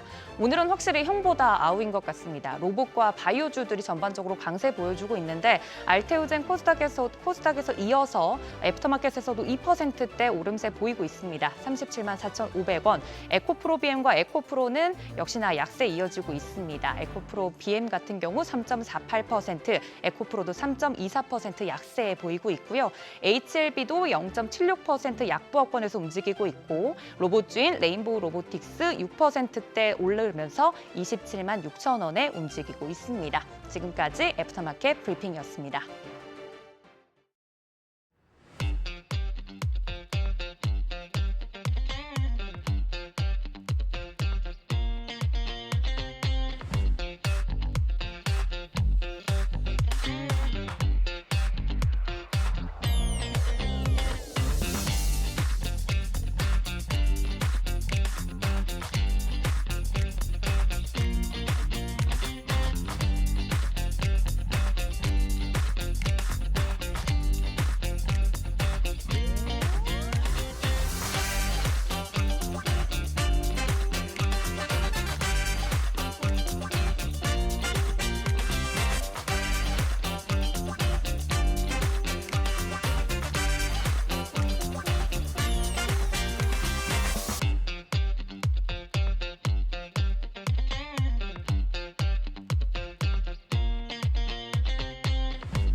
네, 최근 뉴욕 증시 변동성 계속해서 큰 상황이고 이제 전날 같은 경우는 그 상호관세 90일간 그 유예한다라는 소식이 나오면서 급등했다가 하루 만에 다시 한번 좀 상승폭을 반납하면서 반락하는 모습이었는데 여기에 대해서 트럼프나 그 옆에 참모진들 별일 아니고 당연한 되돌림 과정이다 이런 반응이니까 참 이게 주식 투자자 입장이나 답답하라. 트럼프 입만 봐야 되는 상황이라서 다들 너무 힘든 상황인 것 같습니다. 전 세계가 다 흔들리고 있고 이제는 채권 시장까지 다 흔들리고 있는 상태여서요. 네. 아니 어제는 그 트루스 소셜 먼저 보셨잖아요. 네. 혹시 오늘 보셨어요? 오늘은 별 특별한 건 없는 것 아직 같은데. 없어요? 네. 원래 잠 안 자고 열일 하시는 분인데 아직 별 내용 누가 안 보내줬어. 그래요? 네. 아니 대표님 말고 트럼프요, 트럼프. 트럼프? 네. 아 트럼프가 이제 몰라. 얘기하면 누군가 저한테 보내주면 제가 이제 딱 보내드릴 수 있는데 네. 아직 안 하시는 것 같습니다. 아 그래요. 그래서 오늘 뉴욕 증시는 어떤 흐름을 나타낼지 좀 궁금해지는 상황인데 일단 뭐 오늘 국내 증시도 상당히 선방했고 지금 사실 일본을 제외한 글로벌 증시 자체도 일단 관세 충격에서는 그래도 좀 약간은 좀 벗어나 있는 상황인 것 같거든요. 네. 예, 그러니까 관세 같은 경우는 한번 너무 위로 쏘고 네. 또 그다음에 한번 확 내리고 예. 그 레인지를 어느 정도 정해준 게 아닌가 이런 생각이 들어서 네. 그래서 그 다음에 지금 이제 채권이나 이런 쪽으로 좀 이제 시선을 좀 옮기고 있는 게 오히려. 아닌가 이런 생각이 좀 드네요. 네. 아니, 왜냐하면 중국이 125% 아니고 145%라고 이렇게 뭐 펜타닐까지 네. 얘기했는데 오히려 중국 뭐 본토도 그렇고 항생도 그렇고 지금 흐름이 괜찮거든요. 네. 이제 오히려 여- 본토는 괜찮은 느낌이죠. 예, 예. 그래서 이것도 어떻게 해석해야 될지 좀 어려울 것 같습니다. 저 오늘 뉴욕 증시 좀 대비하시는 분들을 위해서 저희가 좀 전략까지 세워보도록 하겠습니다. FR 리서치 한용희 수석 함께합니다. 어서 오세요. 안녕하십니까. 안녕하세요. 오후에 뵈니까 또 느낌 달라요. 그렇죠. 월요일 아침만 나가다가 예, 좀 어색하긴 합니다. 예. 네. 또 그쪽 자리도 좀 어색하실 것 같긴 한데. 네, 항상 반대편에 있는데 예. 네, 완전 반대로 됐어요. 제 지금. 아침에 네. 저기 자리에 있다가 네. 오후에는 오후에서 여기. 네. 또 뉴욕 증시 위주로 또 말씀을 네. 주셔야 되니까. 네. 예. 뭐- 아니 보니까 나스닥이 전일 12% 급등하고 다시 네네. 4% 하락하고 진짜 그 트럼프 주변에서 하는 말대로 이거는 그냥 정상적인 과정이다. 그냥 이렇게 보면 되는 거예요. 아까 말씀하셨다시피 이제 뭐 별일 아닌 듯이 이제 얘기를 예. 하는데 그러니까 이제 참모부는 그거를 다 대비를 해놨겠죠. 이제 우리의 계획들. 근데 제가 생각할 때 그게 맞는 것 같습니다. 왜 그러냐면 그러니까 결국에는 빌 에크먼 같은 경우에 헤지 펀드를 운영을 하는데 네. 처음에 굉장히 비판을 했어요. 그러니까 빌 에크먼은 사실 뭐 참모진은 아니잖아요. 그냥 예. 헤지 펀드를 운영을 하는 거지. 근데 관세가 발표되고 나서 전략을 보니까 계산이 돼 있는 거죠. 이미 계산된 상태에서 중국은 고립되어 있다. 네. 그렇게 얘기가 됐고 그다음에 결국에는 지금 미국이 조금 승기를 가져가는 모습들을 보여주고 있거든요. 네. 그래서 중국은 지금 뭐 보복 관세를 때리겠다라고 하지만 뭐 보복 관세 물품들을 보면은 뭐 대두, 농산물 뭐 이런 것들, 그다음에 가금육, 뭐 펜타닐 관련은 뭐 이제 미국하고 얘기 안 하겠다 뭐 이런 입장을 밝혔고요. 그다음에 뭐 서비스 무역 같은 거, 그다음에 영화 수입 금지. 근데 이게 과연 그러면은 치고 받았을 때 나는 야구방망이로 때리는데 상대는 그냥 주먹으로 때리면 그렇게 안 아픈 거잖아요. 사실 다 같이 야구방망이는 트럼프가 야구방망이. 저는 그렇게 거예요? 생각을 합니다. 그럼 지금 근데- 시진핑은 주먹이고. 네. 근데 뭐 미국에서 수입할 게 별로 없었어가지고 중국이 뭐 관세를 매길 게 없는 거 아닌가요? 그렇죠. 사실 그래서 그 주먹으로 때리는 표현이 좀 저는 표현을 하고 싶은 건데 그러니까 지금 흘러가는 상황들을 봤을 때 오늘 베트남 증시가 올라갔단 말이에요. 좀 네네. 크게 올라갔습니다. 네네. 또 그 전에는 사실 베트남 증시가 제일 빠르게 하락한 국가 중에 하나입니다. 예. 근데 오늘 왜 이렇게 상승을 했느냐? 그러니까 베트남 부총리가 바로 유예 기간 90일 주자마자 달려갔죠, 워싱턴으로. 네, 달려갔습니다. 그러니까 결국에는 초고율 관세 46%에 달하는 관세인데 이 부총리가 갑자기 협상을 하자라고 얘기를 하면서 네. 결국에는 아쉬운 사람이 달려가야 되는 거는 네네. 맞잖아요. 그래서 오늘 베트남은 일단은 증시가 상승한 이유 중에 하나는 결국에는 베트남 오케이 관세 안 맞을 가능성이 높다. 시장은 이렇게 해석을 좀 하는 거죠. 그럼 되게 애플도 높잖아요. 올라가겠네요. 뭐 애플은 이제 공급망이 좀 다변화돼 있기 때문에 사실 중국에서 본질적인 게 해결이 안 된다고 하면은 불확실성이 좀 아직 제거되기는 좀 힘들지 어렵다. 않을까, 라는 거고. 그래서 베트남 증시가 이렇게 상승하는 건 결국에 관세를 덜 맞겠다라는 거고. 근데 저는 이 주변 국가들이 계속 미국하고 손을 잡으면 중국의 힘이 잃어지는 거잖아요. 이게 그렇죠.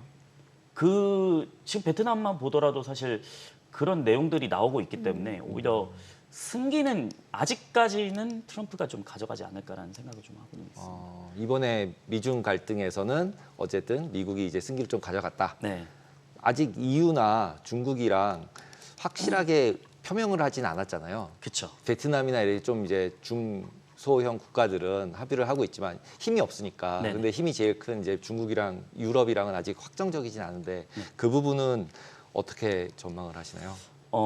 어제 그 22 정책위원회 그 프랑스와 빌루아가 언급을 했던 게 트럼프 딱 워딩을 이렇게 했습니다. 트럼프 관세 상황에 대해서 향후 3개월 동안 논의의 여지가 있다라고 언급을 했습니다.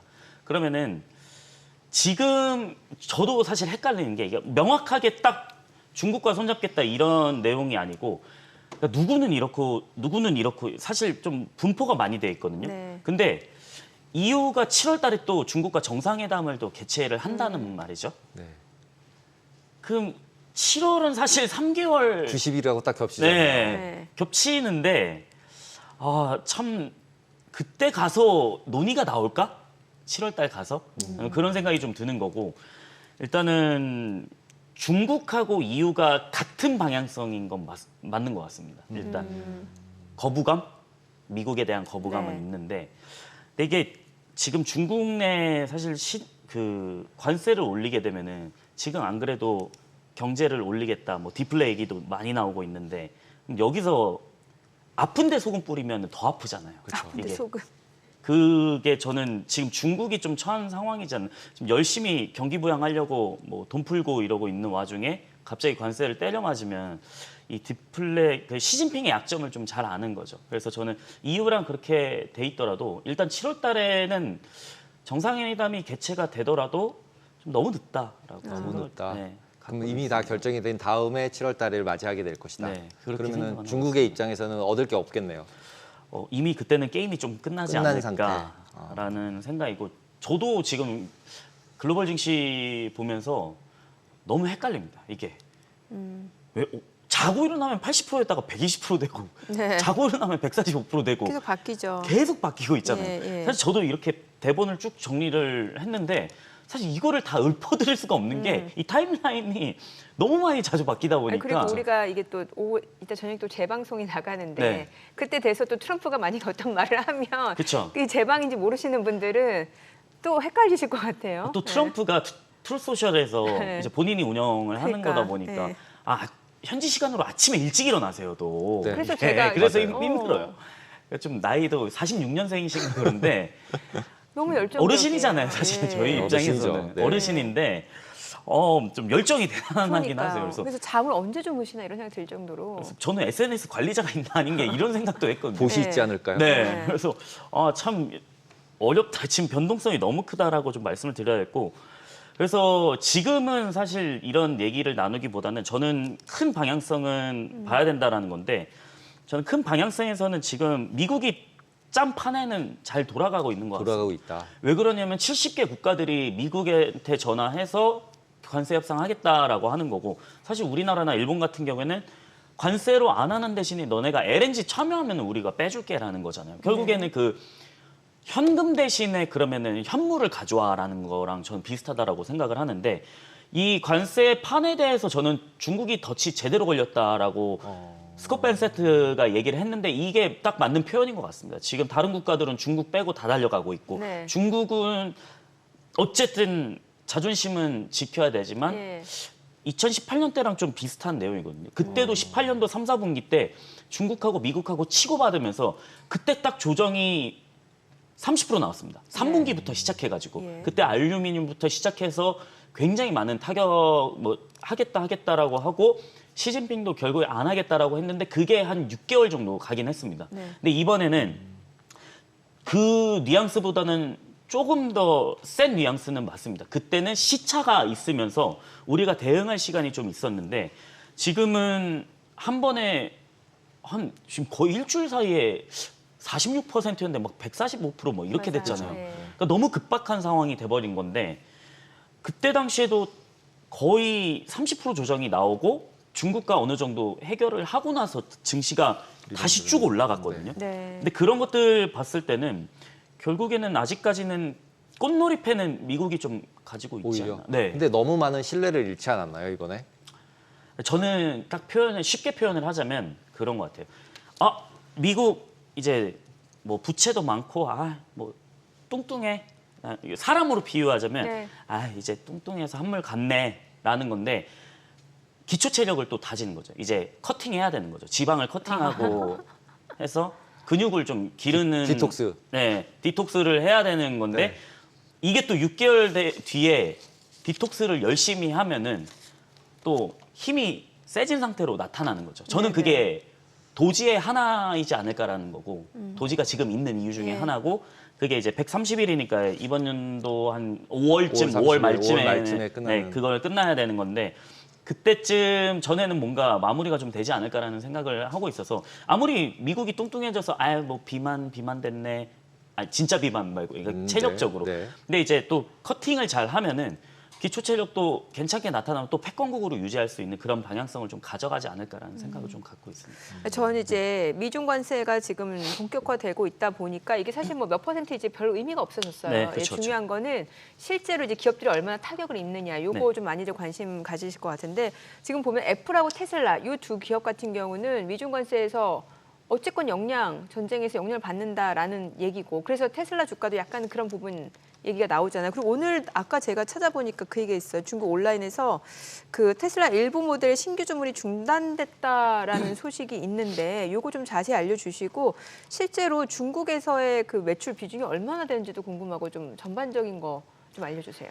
네, 일단 제가 아침 방송에서는 네. 테슬라 얘기를 많이 드리고 있거든요. 그리고 이제 그 지금 이 방송을 시청하시는 시청자분들도 아마 테슬라 매수를 많이 하신 분들이 많겠죠. 많을 거예요. 왜냐면 서학개미 분들 중에 매수 1위가 테슬라인데 예. 거의 다 테슬라 파생 상품이거나 테슬라입니다. 예, 예. 그러니까 2배냐 3배냐 이거에 예, 따라 예. 좀 다른 건데 네.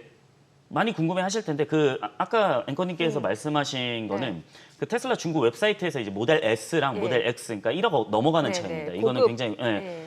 좀 비싼 차량인데 이거 신규 주문을 좀 중단을 했습니다. 근데 누가 이게 중단했다라는 거예요? 중국이 중단을 중국이. 했습니다. 네, 중국 웹사이트에서 중단을 한 건데 아. 제가 봤을 때 저도 이거 확인은 했거든요. 근데 네.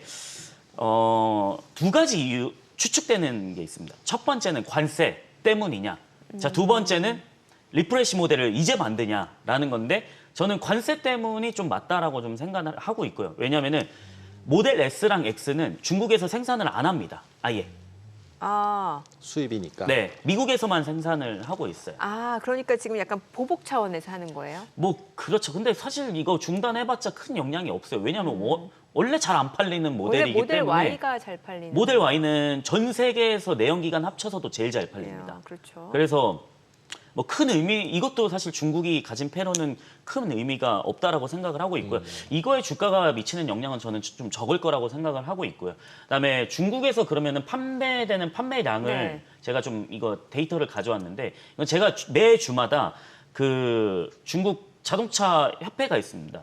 그 신에너지 차량을 다 집계를 하는데 리오, 네. 리오토, 샤오펑, 뭐 지리자동차 뭐 이런 업체들 다 판매량이 나오는데 제가 그 테슬라 매 주차마다 저거를 확인을 하는데 보시면 갑자기 뚝 떨어지는 게 보이시죠? 그러니까 네. 지난주까지만 해도 2만 1,000대를 팔았어요. 근데 이번 주에 3,600대 팔았거든요. 그럼 여기서 좀 공포성 그 뉴스를 헤드라인만 보시면은 테슬라 이제 중국 내에서 안 팔린다 이런 것도 나올 겁니다. 근데 걱정 너무 안 하셔도 되는 게 테슬라는 제가 아침 방송에서 말씀드렸다시피 분기마다 도레미입니다.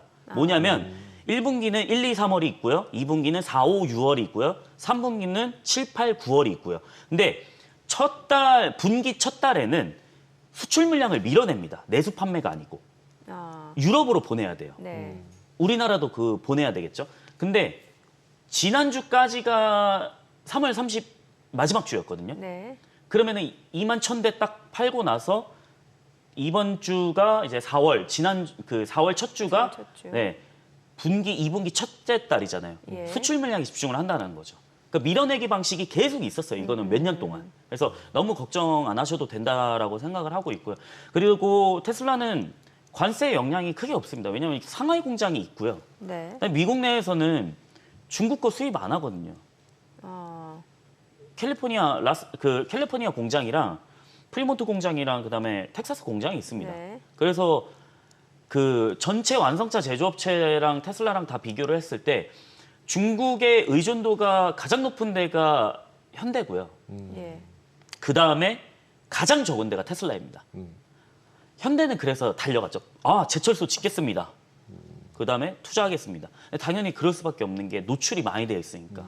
그게 오히려 싸게 먹히는 거죠. 어떻게 보면. 그래서 저는 너무 걱정 안 하셔도 될 것 같다라고 좀 생각을 하고 있고요. 그러면 그 네. 상하이 공장에서 만들어진 테슬라는 그 중국 내에서 다 소화가 된다라고 보면 되는 거예요? 다 되고 있습니다. 그래서 그리고- 우리나라도 들어오는 것도 거기서 들어오는 거 아닌가요? 네, 상하이에서 들어옵니다. 네. 그다음에 미국에서도 일부 들어오기는 해요. 일부 들어와요. 네, 근데 그 LFP 차량이 그 RWD 차량이 있거든요. 후륜 구동 차량. 그게 가장 많이 팔리기는 합니다. 그래서 왜냐하면 가격이 저렴하기 때문에 네, 그게 가장 많이 팔리기는 하는데 그건 이제 중국 상하이 공장에서 다 들어옵니다. 네. 그래서 일단은 2024년 기준으로 봤을 때 수출 비율이 한 30% 정도 됩니다. 근데 이게 오히려 저는 호재라고 생각을 하는 게 그 오전에 뉴스가 하나 나온 게 뭐냐면 EU랑 중국이랑 자동차 관련해서 그 전기차 관세 협상을 좀 한다라고 얘기가 나왔습니다. 네. 원래는 그 중국 전기차 뭐 비아디라든지 네. 이런 전기차 업체들한테 고율 관세를 때려버렸거든요. 뭐 30% 40% 이렇게. 유럽에서요. 네, 유럽에서 EU에서 이렇게 때려버렸는데 테슬라 차량에는 7.8%를 부과를 했습니다. 근데 이거를 철폐하겠다라고 하는 거는 어쨌든 저는 중국에서 상하이 물량이 EU 쪽으로 갑니다. 왜 그러냐면 기가베를린이 아직 생산 속도가 못 올라와서인 건데 저는 그래서 테슬라는 여전히 좀 잘하고 있고요. 관세 노출에는 그게 그렇게 크게 없거든요. 근데 이제 어저께 같은 경우는 실제 UBS나 이런 데서 네. 관세 때문에 영향이 있다 이런 레포트를 내면서 좀 하락을 했잖아요. 네네. 그러면은 어떻게 관세 부분은 테슬라가 지금 말씀하신 거 약간 영향이 없다 이렇게 말씀을 하시는데 그 두 가지 중에서 지금 가격 정도면은 이제 전기차로는 말씀하신 것처럼 BYD랑 계속 이제 경쟁을 하고 있고 네네. 그런 상태 내에서 테슬라를 계속 전기차 쪽으로만 비교해가지고는 계속 이제 업사이드를 보기 되게 어려운 상황 아닌가요? 전기차만 보면 저도 동의합니다. 네. 근데 테슬라는 에너지 저장 장치가 있고요. 네. 그다음에 FSD가 있고요. 그다음에 옵티머스 로봇이 있고요. 근데 저는 옵티머스 로봇이 시가총액이 가장 큰 비중을 차지한다라고 좀 생각을 하긴 합니다. 그다음에 그 소프트웨어는 거의 이익률이 80% 90% 날 수도 있습니다. 왜냐하면 한번 구축을 해놓으면 유지 보수만 하면 되기 때문에. 근데 지금 중국에서 그 샤오미 SU7 그 사고 나서 그 사망 사건이 한 번 있었거든요. 지난주인가? 근데 그게 중국에서 커브자가 그 꽃갈콘 있잖아요. 꽃갈콘 네. 커브를 자율주행으로 물론 좀 과속은 어느 정도 했습니다. 100km 정도의 자율주행으로 샤오미 SU7으로 자율주행을 했는데 그거 인식을 늦게 해가지고 차량이 뒤틀리면서 사망 사고가 있었는데 중국의 테크 유튜버들이 그거를 똑같이 그 길에서 테스트를 했습니다. 비슷한 속도로. 근데 테슬라는 쭉 빠져나갔습니다. 저는 이게 자율주행은 0.1%만 차이가 나더라도 저는 그거 선택하거든요. 왜냐하면 생명과 직결이 되기 때문에. 근데 에너지 저장 장치도 이제는 무시할 수 없는 사업이 됐습니다. 네. 이거 메가와트시 한 대당 거의 뭐 우리나라 돈으로 30억, 40억 하는데 이 매출이 지금 조 단위가 나오거든요. 근데 그 에너지 저장 장치 하면은 생각을 해보면 아 에너지 저장 장치는 그냥 딱 설치하고 끝 보통 이렇게 생각을 하시는데 아닙니다. 실시간 소프트웨어 관리를 해야 됩니다. 그래서 미국에서 에너지 저장 장치 회사가 하나가 망했는데 그걸 관리해줄 사람이 없어서 이게 골치가 아픈 거죠. 그러면은 고객사들이나 전력발전소 업자들은 어떤 걸 선택할 거냐. 지금 그래서 테슬라 주문창 들어가시면 나오는데 2026년인가 그때까지 매진입니다, 이게. 못 삽니다, 아예. 그 인도가 되더라도 내년에 받아야 되는데 저는 그게 하나둘씩 보여질 수 있을 거라고 생각을 하고 있고요. 물론 테슬라 주식을 투자하시는 분들은 변동성이 엄청나기 때문에 고통스러운 거는 맞습니다. 근데 저는 비전을 봤을 때는 사실 지금 가격 정도는 저는 충분히 괜찮다고 생각을 하고 있거든요. 아까 앵커님께서 말씀하신 전기차로만 봤을 때는 비아디랑 비교를 하면은 당연히 전기차만으로는 뒤처진다라고 생각합니다. 근데 따지고 보면은 비아디는 모델별로 쭉 나열하면은 왜 이렇게 판매량이 많을까? 저가 모델 판매, 네. 비싼 거, 시라이언이나 돌핀이나 이런 건 잘 그렇게 안 팔리거든요. 왜냐면 테슬라 Y랑 경쟁이 안 돼서 그런 이유들이 있습니다. 그러면은 저는 저가 팔아봤자 마진 얼마 안 남거든요. 그거는. 그래서 결국에는 비아디 저가 차량 나오면 테슬라는 또 그 시장에서 잘 하지 않을까라는 생각을 갖고 지금 있습니다. 말씀해 주시는데 밑에 하단에 네. 그 UBS 리포트가 나갔는데 네. UBS에서는 이제 테슬라 목표 주가를 하향 조정해서 $190 네네. 이렇게 말씀하시는데 밑에 계속 나가는 거예요. 네네. 그래서 그 UBS가 왜 목표가를 하향 조정 매도 의견을 냈는지 제가 보니까 그 ESS 말씀 주신 그 에너지 저장 장치 네네. 이것도 실적에 큰 기여를 하는데 문제는 여기에 들어간 뭐 소재, 부품 이게 또 중국에서 뭐 수입을 해와야 되나 봐요. 그래서 그게 공급 차질. LFP입니다. 그래서 이 공급 차질을 경험하면 위축될 수 있다 이런 의견인데 여기에 대해서는 어떻게 그 보세요? 관세 매기어지니까. 예. 그거도 맞는 말이기는 한데요. 예, 상하이 메가팩토리가 이번에 만들어졌습니다. 네. 상하이 메가팩토리는 저는 테슬라를 거의 지금 6년, 7년 동안 추적을 하면서 히스토리를 쭉 봤을 때는 그러니까 지금은 생산이 캘리포니아 라스럽에서 생산을 합니다. 이제 다 어떤 부품이 들어가는지는 저도 다 모르죠. 그 오픈을 안 했으니까. 근데 어느 정도 중국제 LFP는 중국 쪽에서 들어오는 거는 맞을 겁니다. 네. 근데 상하이 메가팩토리가 이제 오픈을 했습니다. 그래서 출하식이 있었고요. 거기서도 이제 LFP로 된 ESS가 나갑니다. 네. 그래서 물론 지금 당장 LFP가 얼마만큼 때려 맞느냐가 저는 중요한 건데 이거는 세부적으로 나오지는 않았어요. 예. 그걸 좀 확인해 봐야 될 것 같고요. 근데 에너지 저장 장치는 계속 폭발적으로 성장을 할 겁니다. 왜냐면 전년 동기 대비해서 지금 10기가와트시, 11기가와트시를 설치하는 데는 없거든요. 그리고 그 전체 발전소를 짓는 업자들이 대부분 선택하는 게 테슬라 메가팩입니다. 네. 다른 거 잘 선택 안 해서 사실 망하는 회사들이 많죠. 그것 때문에 저는 어쨌든 이 시장에서도 테슬라는 다 먹고 들어가지 않을까라는 생각을 좀 갖고 있습니다. 약간 이제 얘기를 바꿔서 어저께 이제 미국 국채 시장에서 계속 최근 3일간 난리가 나고 있잖아요. 네네. 그러면 이제 관세 부분 때문에 왜 국채가 흔들리느냐 이러면서 이제 여러 이슈들이 계속 나오고 있는데 그 부분에 대해서는 어떻게 생각하세요? 특히 이제 장기채 같은 경우는 네네. 굉장히 심각한 상태다. 그것 때문에 이제 관세도 철폐했다. 네. 이런 얘기가 나오는데 그런 부분에 대해서는 어떻게 생각하시나요? 저는 사실 10년 만기 국채 입찰이 뭐 사상 최대 기록했다고 뭐 이런 얘기 나왔었잖아요. 이건 그러니까 시장에서 추측하는 거는 중국이 던졌다. 네. 아니면은 뭐 헤지 펀드가 이제 망했다. 이것까지 팔고 있다. 이런 얘기가 나오고 있는데 사실 뭐 밝혀진 거는 없습니다만 근데 사상 최대를 기록했다라는 게 또 이상한 거죠. 근데 이거 일본 쪽에서 사지 않았을까? 일본에서. 일본이 판 거라고 이제 얘기가 되고 중국 쪽도 파는 걸로 미국, 일본 다 네. 같이 팔고 있다. 뭐 이런 뉴스가 계속 나와가지고 이제 보통 이제 왜 이러냐. 저는 근데 일본이 관세 협상으로 샀을 것 같다라는 생각이 좀 들더라고요. 그러게 오히려. 미국하고 일본하고 하면 미국이 네. 훨씬 우위를 점할 수밖에 없는 상황이고. 왜냐면 일본 총리가 또 그 달려갔잖아요 한번. 네, 어떤 내용이 나온지는 아직 모르는데 이것도 다 추측이긴 합니다만. 맞아요. 예. 근데 사상 최대 다 던지는 시장에서 사상 최대 입찰이 됐다라는 거는 그러면은 많이 있는 사람이 했어야 되는 건 맞잖아요. 이거는 그렇죠. 많이 돈이 많은 사람이 해야 되는 건 맞잖아요. 그럼 주요 고객이 누구냐? 중국이 지금 산다고?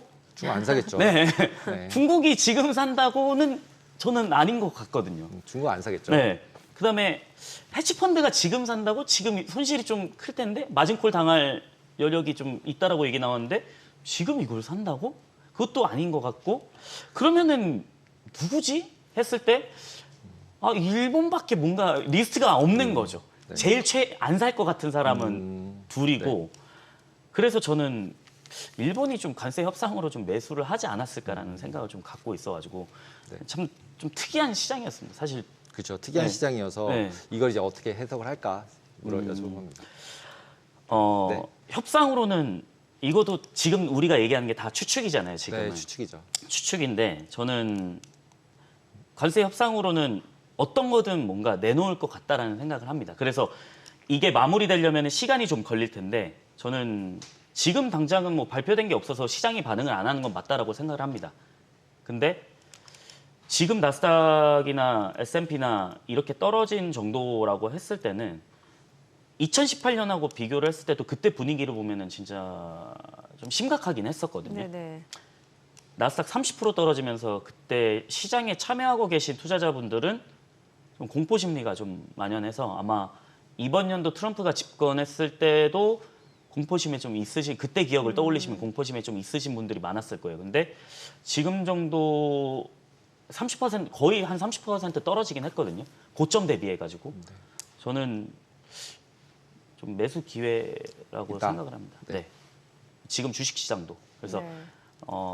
사실 안 좋은 게 더 나올 거는 추가적으로는 없지 않을까. 그러니까 지금 시장이 반응할 거는 그렇게 네네. 생각을 하고 있기 때문에 물론 여기서 내 자금을 다 100% 들어가야 된다라는 거는 아니겠죠. 왜냐하면 이 변동성에서 또 네, 흔들리고 흔들릴 수 있다 보니까.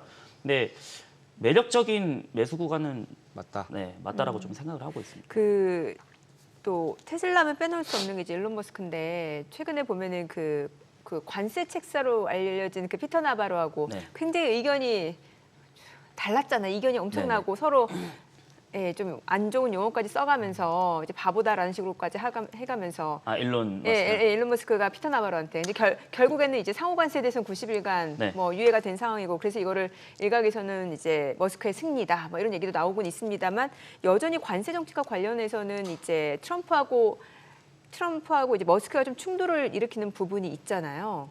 뭐 겉으로 봤을 때 예, 이거에 대해서 피터 나바로는 너 차파니까 그런 거다 이렇게 얘기를 했고. 네. 그다음에 조립하는 네. 애가 뭘 하냐 그렇죠. 이렇게. 예. 그럼 네. 이 일론 머스크와 관련해서는 이제 어떤 리스크는 좀 어떻게 저희가 해석을 해볼 수 있는 거예요? 테슬라 이제 주주 입장에서 또 그런 부분도 좀 약간 걱정은 되거든요.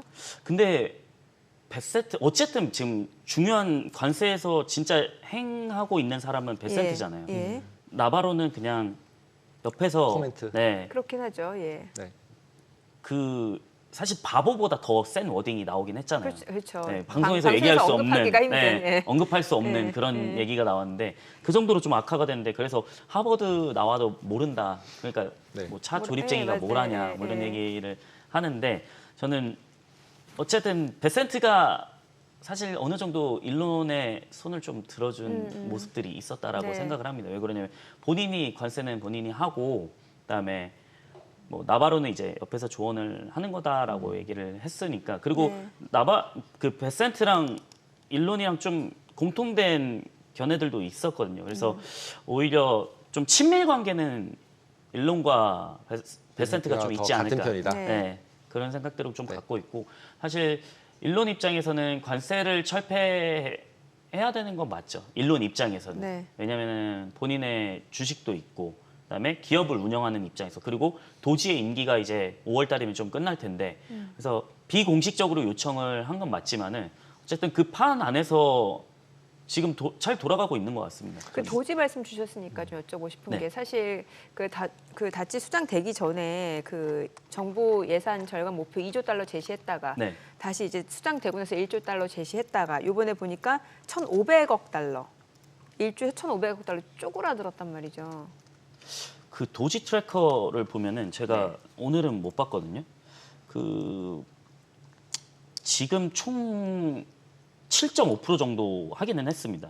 원래 목표가 2조 달러는 맞기는 한데 그러다가 이제 되고 나서 1조로 다시 바꿨죠. 1조 달러 네, 얘기했고 1조 달러로 바뀌고 지금 현재가 500억 달러. 잠시만요.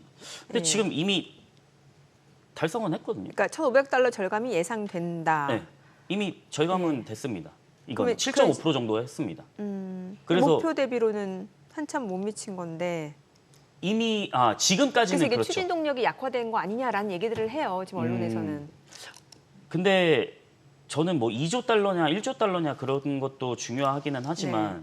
지금 이게 한순간에 2조 달러를 줄이는 건 아니라고 생각을 하거든요. 그렇죠. 예. 못 줄이죠. 네. 한 번에 2조 달러를 줄이려면 그냥 한 방에 다 해고하고 해야 되는데 제가 그 폭스 비즈니스에서 그 도지팀이 다 나와가지고 네. 인터뷰를 한 거를 봤는데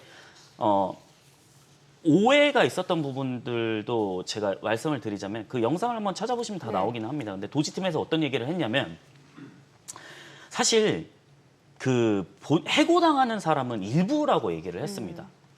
진짜 해고를 당하는 사람. 그러니까 일을 정말 이거는 안 하는 사람. 안 하는 사람이겠죠. 그러면은 도지팀에서는 지금 어떤 식으로 하고 있냐면 이 사람이 민간에서 취업을 할 수 있게 8개월간 유예 기간을 주고 어느 정도 뭐 퇴직금, 명퇴금이나 뭐 이런 것들을 주겠죠. 근데 그런 것들 주는데 굉장히 호의적이라고 얘기를 하더라고요. 내가 나가서 이렇게 뭐 직업을 구할 수 있게. 그래서 동의하는 사람들이 오히려 더 많다. 근데 이걸 한 번에 줄이는 거는 당연히 지금 안 되겠죠. 지금 1,500억 달러 정도 이미 달성은 했습니다. 근데 지금 임기 시작한 지 1월부터 시작해서 한 3개월 정도인데 이 정도 성과면은 저는 뭐 그래도 7.5% 달성했으니까 1개월당 2.5%씩 달성을 한 거거든요. 네, 트럼프 입장에서 보면 머스크한테 이걸 많이 줄여주면 관세가 좀 적어져도 되잖아요. 그렇죠. 예. 내부에서 돈으로 내부에서 거니까. 돈으로 보는 네네네. 거니까. 그러면은 이걸 네가 잘하면 관세 낮춰져서 너 잘하게 해줄게 이러면서 이제 반대편으로 왔다 갔다를 할 수 있는 상황이어서 네. 트럼프 입장이나 머스크 입장에서 봤을 때는 당연히 도지를 열심히 할 수밖에 없는 모티베이션을 준 게 아닌가 이런 생각이 드는데 머스크는 그러니까 도지를 열심히 할 수밖에 없고 네. 그러면은 기본적으로는 달성을 할 수 있냐 없냐라는 부분이 관세에도 영향을 미칠 수밖에 없잖아요. 협상을 할 때 그렇지 않을까요? 저는 그 인터뷰를 제가 많이 보기는 하거든요. 네. 트럼프 인터뷰랑. 네. 근데 보통 폭스가 이제 트럼프 쪽이잖아요. 공화당 쪽의 아, 그렇죠. 친 언론사인데 그래서 트럼프가 항상 폭스의 그 인터뷰를 많이 하긴 하더라고요. 그때 얼마 전 한 지난주인가 지지난주 인터뷰를 보면은 그러니까 기자가 그 질문을 했습니다. 일론이 계속 도지에 있길 원하냐 트럼프한테. 아니다. 어차피 저 사람은 큰 기업을 운영하고 있고 언젠가는 떠나야 된다라고 언급을 했습니다. 그러면 제가 뭐 방송에서 말씀드리는 거는 일론의 지금까지 운영을 했던 방식을 대입을 하면은 처음에는 온 힘을 다해서 쏟을 겁니다. 네. 그 다음에 시간이 지나면 본인은 손을 뗀다는 거죠. 자동화가 되면. 지금은 도지팀이 AI를 통해 가지고 다 이걸 정리를 합니다. 심지어 뭐 어디 퇴직 그 서류가 어디 광산에 하나가 있는데 4억 장인가 5억 장이 있답니다. 거기가. 근데 그거가 쓰는데 처리하고 하는데 너무 비효율적이어서 그거를 외부로 도입해 가지고 효율성을 높인다라고 얘기를 했고요. 그것만 해도 비용이 넘쳐나니까. 근데 그런 것들을 큰 것들을 하나씩 고쳐나가면서 네. 진행을 할 텐데 저는 트럼프가 계속 있어라라고 하는 거는 관세 협상의 대상은 아닌 것 같다. 왜냐하면 그 관세가 발효되기 전에 있었던 일이거든요. 네네.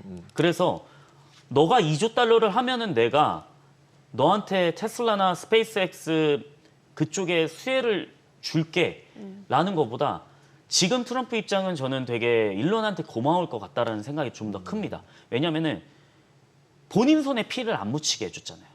아니 근데 저희 좀 짧게 네. 들어야 될 게 그래서 뉴욕 증시 전략을 들어봐야 되는데 아, 네네. 아, 너무, 네. 이 결론을 들어야 돼 결론.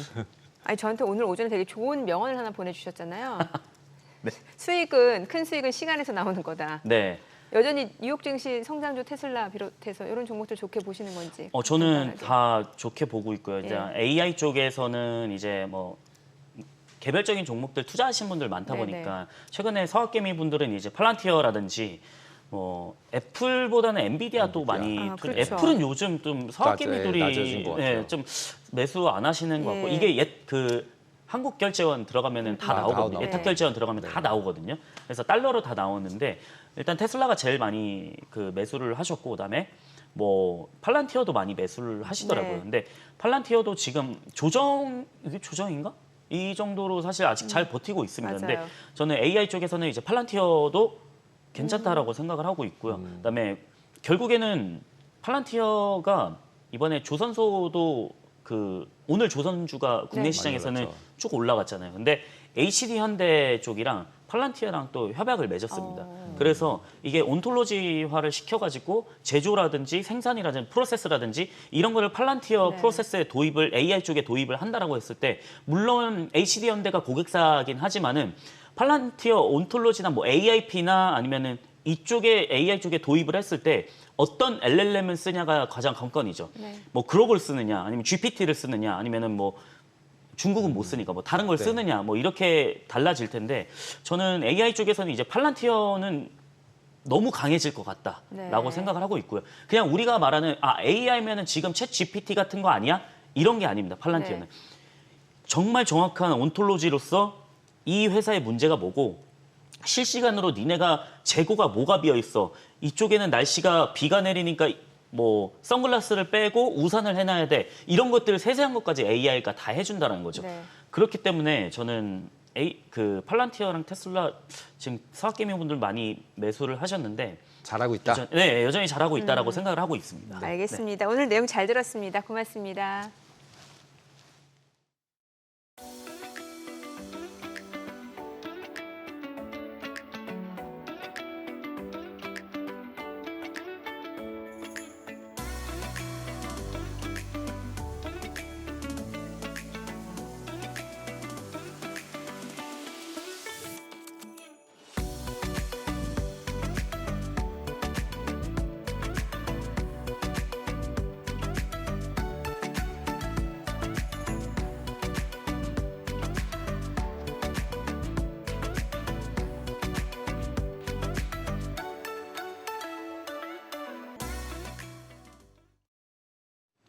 오늘 밤 뉴욕 증시를 대비해 반드시 체크해야 할 월가의 이슈와 종목 짚어봅니다. 미국이 중국산 제품에 대한 관세를 또 한 번 올렸죠. 기존에 이미 125%에 달하던 관세에 이번에는 펜타닐 관련 이유를 들어 추가로 20%를 더해 총 145%의 고율 관세가 적용된 겁니다. 이 수치는 백악관이 발표한 상호 관세율 조정 행정명령을 통해 공식화됐는데요. 그동안 언론은 물론 트럼프 대통령 본인조차도 125%라고 언급해온 만큼 이번 발표의 시장은 또 한 번 흔들렸습니다.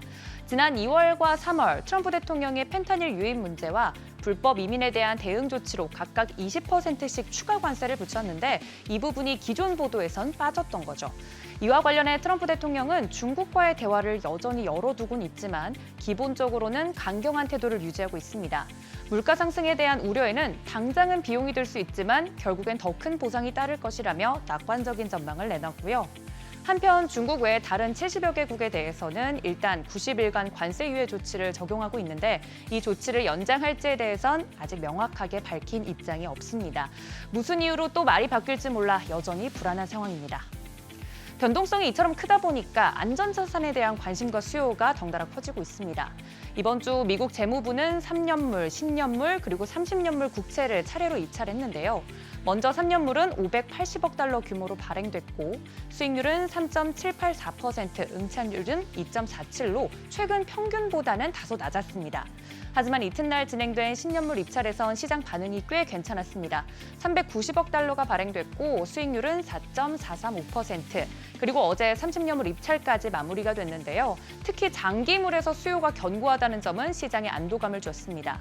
미국 국채에 대한 관심이 커진 건 역시나 관세 때문이겠죠. 관세 전쟁으로 물가 불안과 경기 둔화 우려가 동시에 커지고 있어서 투자자들이 미국 국채를 어떻게 받아들이냐에 따라 금융시장 전체의 방향성이 달라질 수 있겠습니다. 안전자산인 미국 국채의 수요가 줄거나 금리가 급등하면 전 세계 금융시장에 충격이 갈 수 있습니다. 이번 주 소비자 물가지수 발표에서 물가 상승률이 예상치를 하회하긴 했지만 연준의 금리 인하 시점이 더 늦춰질 수 있다는 우려를 잠재우기엔 역부족이었습니다. 여기에 오늘 밤 발표될 생산자 물가지수 결과도 시장의 인플레이션 판단에 큰 영향을 줄 수 있어서 반드시 참고하셔야겠습니다.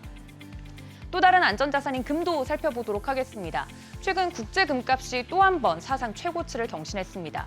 온스당 3,200달러를 넘어서면서 투자자들의 관심이 집중되고 있는데요. 특히 최근 트럼프 대통령의 고율 관세 정책 발표 이후에 시장의 불확실성이 커진 탓이겠죠. 위험 자산에서 안전 자산인 금으로 옮기려는 움직임이 뚜렷하게 나타나고 있습니다. 시장에서는 금에 대한 현물 수요뿐만 아니라 ETF 투자도 함께 늘고 있습니다. 실제로 금 가격을 추종하고 있는 대표 ETF인 SPDR 골드쉐어스는 현재 주당 292.35달러를 기록하며 상승세 이어가고 있고요. 대표적인 금광업체 베리골드의 주가도 하루 새 2.3% 이상 오르면서 투자 심리를 반영했습니다. 일부 투자자들 사이에선 주식 손실을 메우기 위한 금 매도 움직임도 간간히 포착이 되곤 있지만 전체적인 흐름은 여전히 금 쪽으로 쏠려 있는 상황입니다. 전문가들은 이런 분위기가 당분간은 더 이어질 수 있다고 전망하고 있습니다. 하루는 급등하고 하루는 떨어지고 큰 변동성 구간이라 대응하기 쉽지 않은 장은 맞습니다만 오늘 저녁에 나오는 중요한 지표와 이슈들에 따라 시장이 어떻게 반응하는지는 챙겨보시면 좋겠습니다. 이상 월가 리포트였습니다.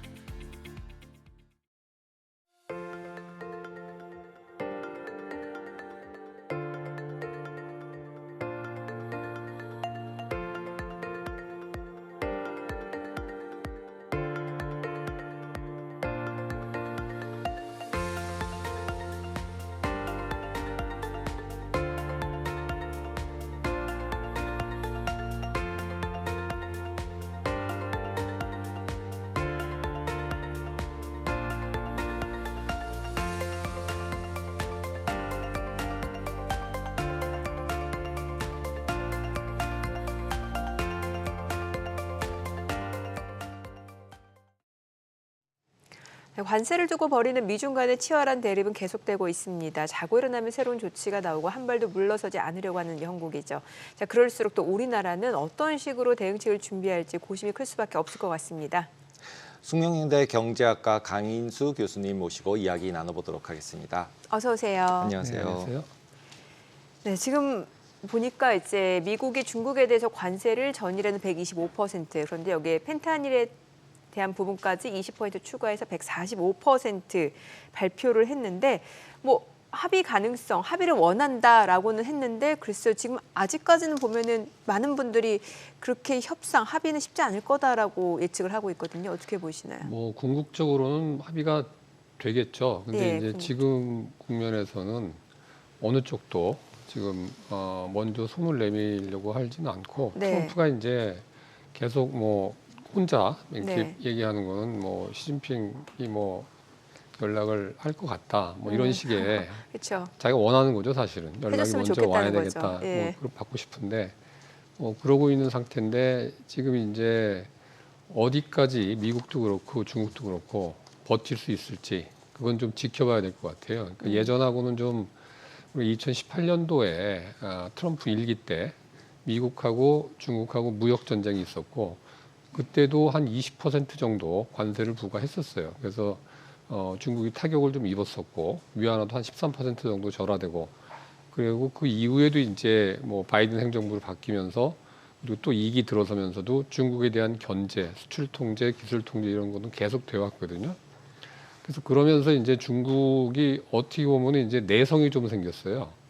그러니까 당시에 이제 대미 수출 의존도, 그 미국이 전체 중국이 수출하는 것 중에서 미국으로 가는 게 한 20% 정도 됐는데 네. 그게 아주 빠른 속도로 줄어들어서 작년 같은 경우에는 한 12% 정도로 줄어들었거든요. 네. 그러니까 이제 대미 의존도도 교역 면에서 좀 줄어들었고 그거를 이제 대신하기 위해서 중국에서 내수 진작 정책, 뭐 쌍순환 정책이라고 해서 내순환을 이제 내부에 있는 규모 경제를 좀 살려서 바깥의 의존도를 좀 줄이려고 하는 그런 것도 했고 또 그동안에 이제 여러 가지 기술 통제 이런 거에 대응해서 나름대로 이제 어려운 환경에서도 뭐 기술 굴기, 반도체 굴기 이런 것들을 계속 추진해 와가지고서는 사실은 이제 딥시크 같은 데서도 우리가 많이 놀랬듯이 그렇게 견제를 했음에도 불구하고 뭔가가 이제 결과물이 나오니까 중국 입장에서는 한번 버텨보자. 그러니까 미국이 사이즈가 100이면 중국이 65 정도로 G2거든요. 두 번째로 크거든요.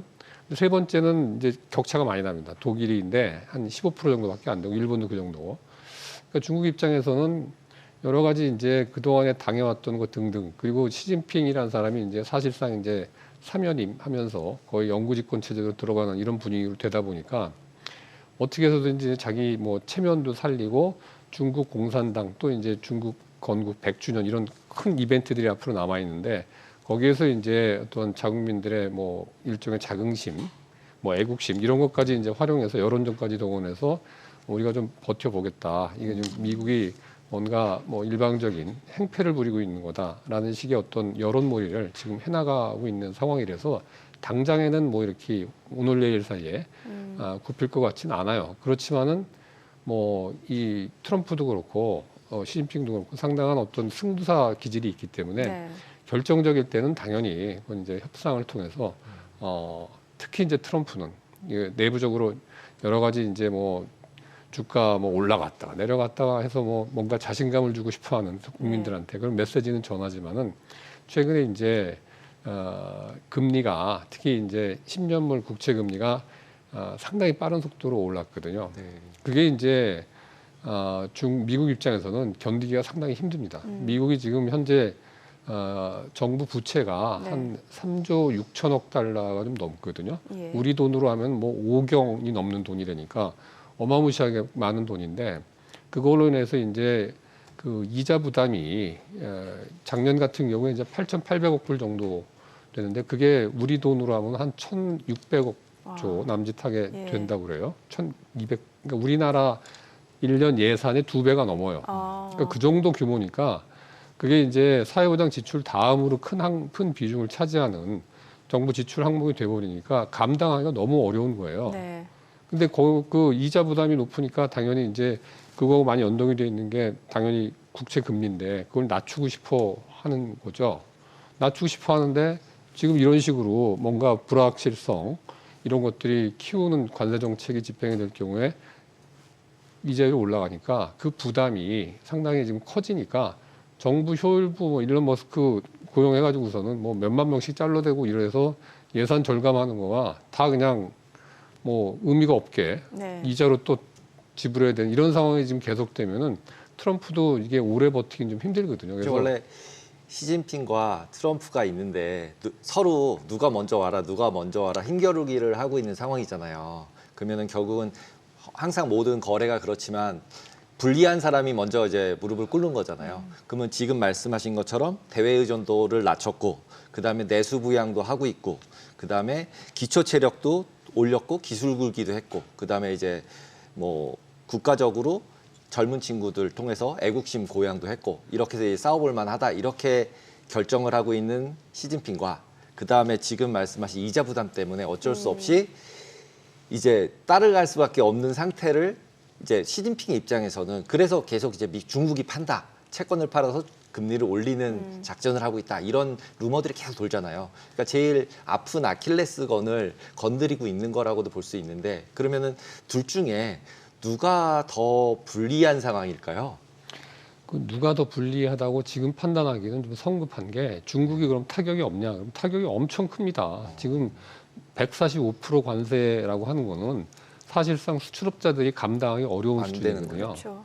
그러니까 이게 한 10% 정도면은 뭐 소비자 전가되는 물가를 좀 이쪽에 떠안겨서 어느 정도 상쇄시킬 수 있어서, 하지만 지금은 중국 입장에서도 지금 그 아마존 같은데 거래되는 거 상품 70%가 중국산이라는데, 물론 이제 그쪽도 타격이 엄청나게 크겠지만은 여기 파는 중국 업체들도 뭐 만만치 않은 타격을 지금 받고 있고, 또 이제 중국 입장에서는 여러 가지 그동안에 뭐 1대1론이 뭐니 해가지고서는 글로벌화를 추진했고, 위안화의 뭐 국제 통화도 추진해왔고, 그리고 아까 말씀하신 그 국채 문제도 사실은 그 중국이 미국 국채를 되게 많이 보유하고 있었는데, 네. 지금은 이제 일본이 제일 많이 보유하고 있습니다. 일본이 한 1조 3천억 달러 정도 보유하고 있고, 한때는 중국이 그보다 더 많이 보유했었는데 최근에 한 4년 정도에 급격하게 줄어가지고 지금 한 7,600억 불 정도 가지고 있어요. 근데 그거가 이제 2위고 3위가 영국인데, 네. 영국은 그걸 계속 늘리더라고. 근데 중국은 계속 줄여가면서 다른 형태의 이제 안전자산 같은 거를 좀 확보를 하려고 하는데, 그거를 팔게 될 경우에는 이제 금리가 올라가거든요.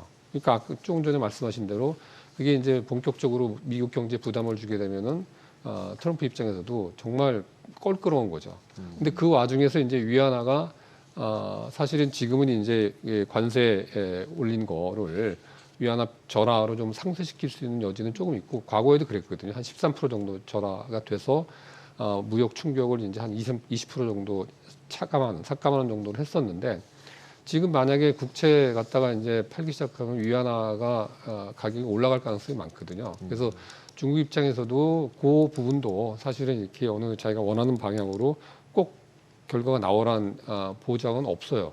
그러니까 이제 뭐 공산 국가니까 사실은 내성도 생겼고, 뭐 문화혁명 때 뭐 그렇게 어려운 시절도 겪었는데 이 정도 못 버티겠냐라고 이제 정신무장을 시켜서 할 수도 있겠지만은 그 받는 충격이라고 하는 거는 상당히 크기 때문에 어느 모멘텀에 가면은 저는 뭐 당연히 합의를 할 거고, 트럼프가 또 그런 거를 원하고, 그 트럼프가 여태까지 한 취임하고 얼마 안 됐지만은 지금 보면은 뭐 25% 한다고 그랬다가 유예했다가 한 달 또 유예하고, 이런 게 한 서너 번 되니까 나쁘게 얘기하면은 시장으로부터 상당히 신뢰를 잃고 불확실성을 키우는 측면도 있지만은, 이렇게 보면은 결정적으로 미국 경제가 타격을 입을 것 같다라고 하면은 수습을 합니다. 그래서 이제 이 국면이 지금 언제 끝날지는 모르겠지만은 뭐 아주 길게 가기는 피차간에, 나중에는 그렇게 되고 나면 누가 이기더라도 다 지는 거거든요, 사실상. 그렇죠. 그래서 그런 결과는 원치 않을 것 같습니다. 예. 아니 이렇게 이제 중국하고 미국과 중국의 이런 관세 전쟁이 격화되는 양상에서 사실 우리나라는 어떻게 해야 되는지 좀 궁금한 게, 진짜 고래 싸움에 새우등 터지는 격이잖아요, 지금. 예. 우리나라는요, 지금 뭐 다 아시다시피 이게 지금 대행 체제, 예. 조기 선거, 대통령 파면, 뭐 이런 게 지금 작년 12월 3일서부터 쭉 지속이 됐고, 뭐 앞으로 2달 정도 계속 이런 상황이 이제 가는데, 일단은 이제 불확실성은 제거는 됐죠. 스케줄상으로 우리가 2달 내로 이제 조기 대선에서 새로운 정부가 출범한 거는 확정이 됐기 때문에, 그 부분에서는 이제 파면 결정 나기 전보다는 불확실성이 거친 거는 맞는데, 지금 이제 90일 유예를 해줬는데 우리가 네. 25% 관세를 부과받았어요. 예. FTA를 체결했음에도 불구하고. 네. 근데 이제 이 상황에서 사실 그 전까지 그 보면은 우리는 거의 이제 대화 상대로서 제대로 이제 대접을 못 받아왔던 것 같고 예. 지금 이제 대행 체제에서 대행 체제에 대한 힘을 실어줘서 뭔가를 좀 할 수 있게 적극적으로 대응을 해야 되니까 지금 뭐 교섭본부장도 나가 있고 산업부 장관도 이제 곧 또 다시 가고 뭐 한덕수 대행께서 또 이제 통화도 하고 이런 거를 적극적으로 노력은 하고 있는데 지금 트럼프가 이제 그 한덕수 대행하고 통화하면서 한 얘기가 원스톱 쇼핑으로 우리가 좀 이거를 풀어가겠다. 예. 좋은 뭐 아름다운 뭐 대화였던 예. 그 사람은 아름다운이라는 단어를 되게 좋아요, 좋아하더라고요. 근데 맞아요. 다 아름답다는데 어쨌든 간에 그러면서 이제 한 얘기가 방위비 얘기를 꺼냈어요. 일본한테도 이미 꺼냈고. 예, 예. 근데 이 방위비 문제는 사실 지금 우리 이 대행 체제 하에서 결정할 수 있는 사안이 전혀 아니거든요. 권한이 없어요, 기본적으로. 예. 그리고 사실은 작년에 10월 달에 바이든 정부 말기에 우리하고 이제 한미 간의 방위비 협상을 12차 방위비 협상을 이제 끝냈거든요. 그래서 당시 이제 올해 2025년도 방위비 분담금이 1조 4천억 정도로 합의를 했고 내년도에 이제 내년부터 한 5년 정도 기간 동안에 그걸 이제 스케줄을 다 잡아놨는데 내년도에 이제 1조 5,200억 정도, 그러니까 한 8% 좀 넘게 올라오게 됐고 그 이후에 이제 상승분은 물가 상승률을 반영을 해서 맥시멈 5% 이상 연간으로 오르지 않게 이렇게 합의를 해놓은 게 있거든요. 이건 이제 국가 간에 다 합의를 해놓은 사안인데 이거를 이제 뒤집고 뭐 트럼프가 예전에 뭐 우리가 무임승차한다 방위 면제에 있어서 10배를 내라. 지금 우리가 한 11억 달러 조금 넘게 부담을 하고 있는데 주한미군이 한 28,500명 정도 지금 있거든요. 네. 적은 숫자는 아닙니다. 한 전 세계에서 한 세 번째 정도로 많이 이제 주둔하고 있는 건 맞는데 그럼에도 불구하고 지금 한 1조 5천억 이상 부담하고 이러는 거는 그 비용 실질적인 비용을 우리가 거의 다 커버를 해주고 있는 거임에도 불구하고 10배, 100억 달러를 내라고 했기 때문에 이 부분을 지금 무역 그 관세 협상하고 이거를 연계시켜서 얘기할 경우에는 우리가 상당히 결정권도 없을 뿐더러 부담도 그러게요. 엄청나게 이제 커지는 상황이기 때문에 우리 지금 대표단 입장에서는 가급적이면 그건 좀 이건 분리해서 했으면 좋겠다라는 뭐 의사를 좀 밝히고 있죠. 근데 네. 이제 그거 이외에도 미국이 요구한 것들이 사실 우리 입장에서는 지금 이 한 2달 정도 이 과도 기간에 할 수 있는 최선의 길이라고 하는 거는 미국이 요구한 사항들이 좀 있습니다. 예를 들면은 자기네들이 가장 취약한 산업 필요하지만 취약하다고 생각하는 조선업 같은 예. 경우에 유지보수 관리 이런 것들을 우리가 이제 제조 능력이 좀 있으니까 우리한테 좀 상당히 협조를 요청을 했고 또 사업 불확실성이 크긴 하지만 이제 알래스카에 LNG 그 가스전 개발하는데 좀 돈 대라 네. 같이 일본하고 뭐 대만 들어와 살아 이런 요구 예.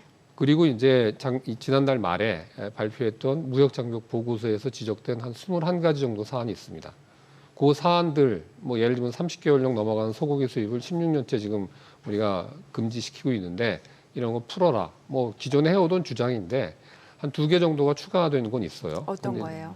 2개는 이제 우리가 1,000만 불 넘어가는 어떤 무기를 네. 이제 미국으로부터 구입할 때 옵셋 조항 같은 거를 이제 넣는 거에 대한 여러 가지 부당성 그쪽에서 봤을 때 부당성 원래 네. 관행인데 그런 거를 이제 좀 시정하라라는 거하고 네. 원전에 대한 그 소유 지분 제한 뭐 3% 정도 외국인한테 한정되어 있는 거를 풀어라. 근데 사실 그 2개는 이건 좀 우리 입장에서는 이건 좀 뭐 사실 우리만 하는 것도 아니고 어느 나라나 이제 원전 관련된 거는 우리가 핵무기 관련된 거 핵 개발을 못하게 하면서 또 원자력 발전은 우리가 또 강점이 있거든요. 그러면서도 이건 상당히 뭐 국책 사업 성격이 아주 강하기 때문에 네.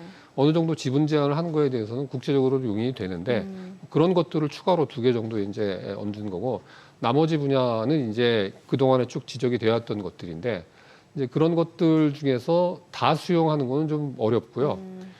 우리가 봐서 실익이 없고 네. 그리고 어떤 이 보호하는 정당성, 과학적인 근거 이런 거가 없는 거는 사실은 수용을 해주는 게 맞다고 봅니다. 협상력을 높이기 위해서라도. 그러니까 전혀 네. 안 들어주면서 우리 요구만 관철시킬 수는 없잖아요. 네, 그래서 네. 이제 그런 면에서는 어떤 산업협력 그리고 미국이 지적한 사항들 중심으로 해서 지금 권한대행 체제에서는 그거 중심으로 이 방위비 관련된 건 이제 솔직하게 얘기를 해야죠. 권한도 없고 그리고 사실 이제 잘못하면은 차기 어떤 누가 뭐 대권을 잡을지는 모르겠지만은 차기 정부에서 결정해야 될 중요한 사안을 지금 결정했다가 상당히 이제 문제될 소지가 있는 거기 때문에 섣불리 지금 그거는 의사결정하기가 어렵다라는 거를 양해를 구해야 될 것 같습니다. 네, 오늘은 여기까지 듣겠습니다. 내용 잘 들었습니다. 네, 고맙습니다. 감사합니다.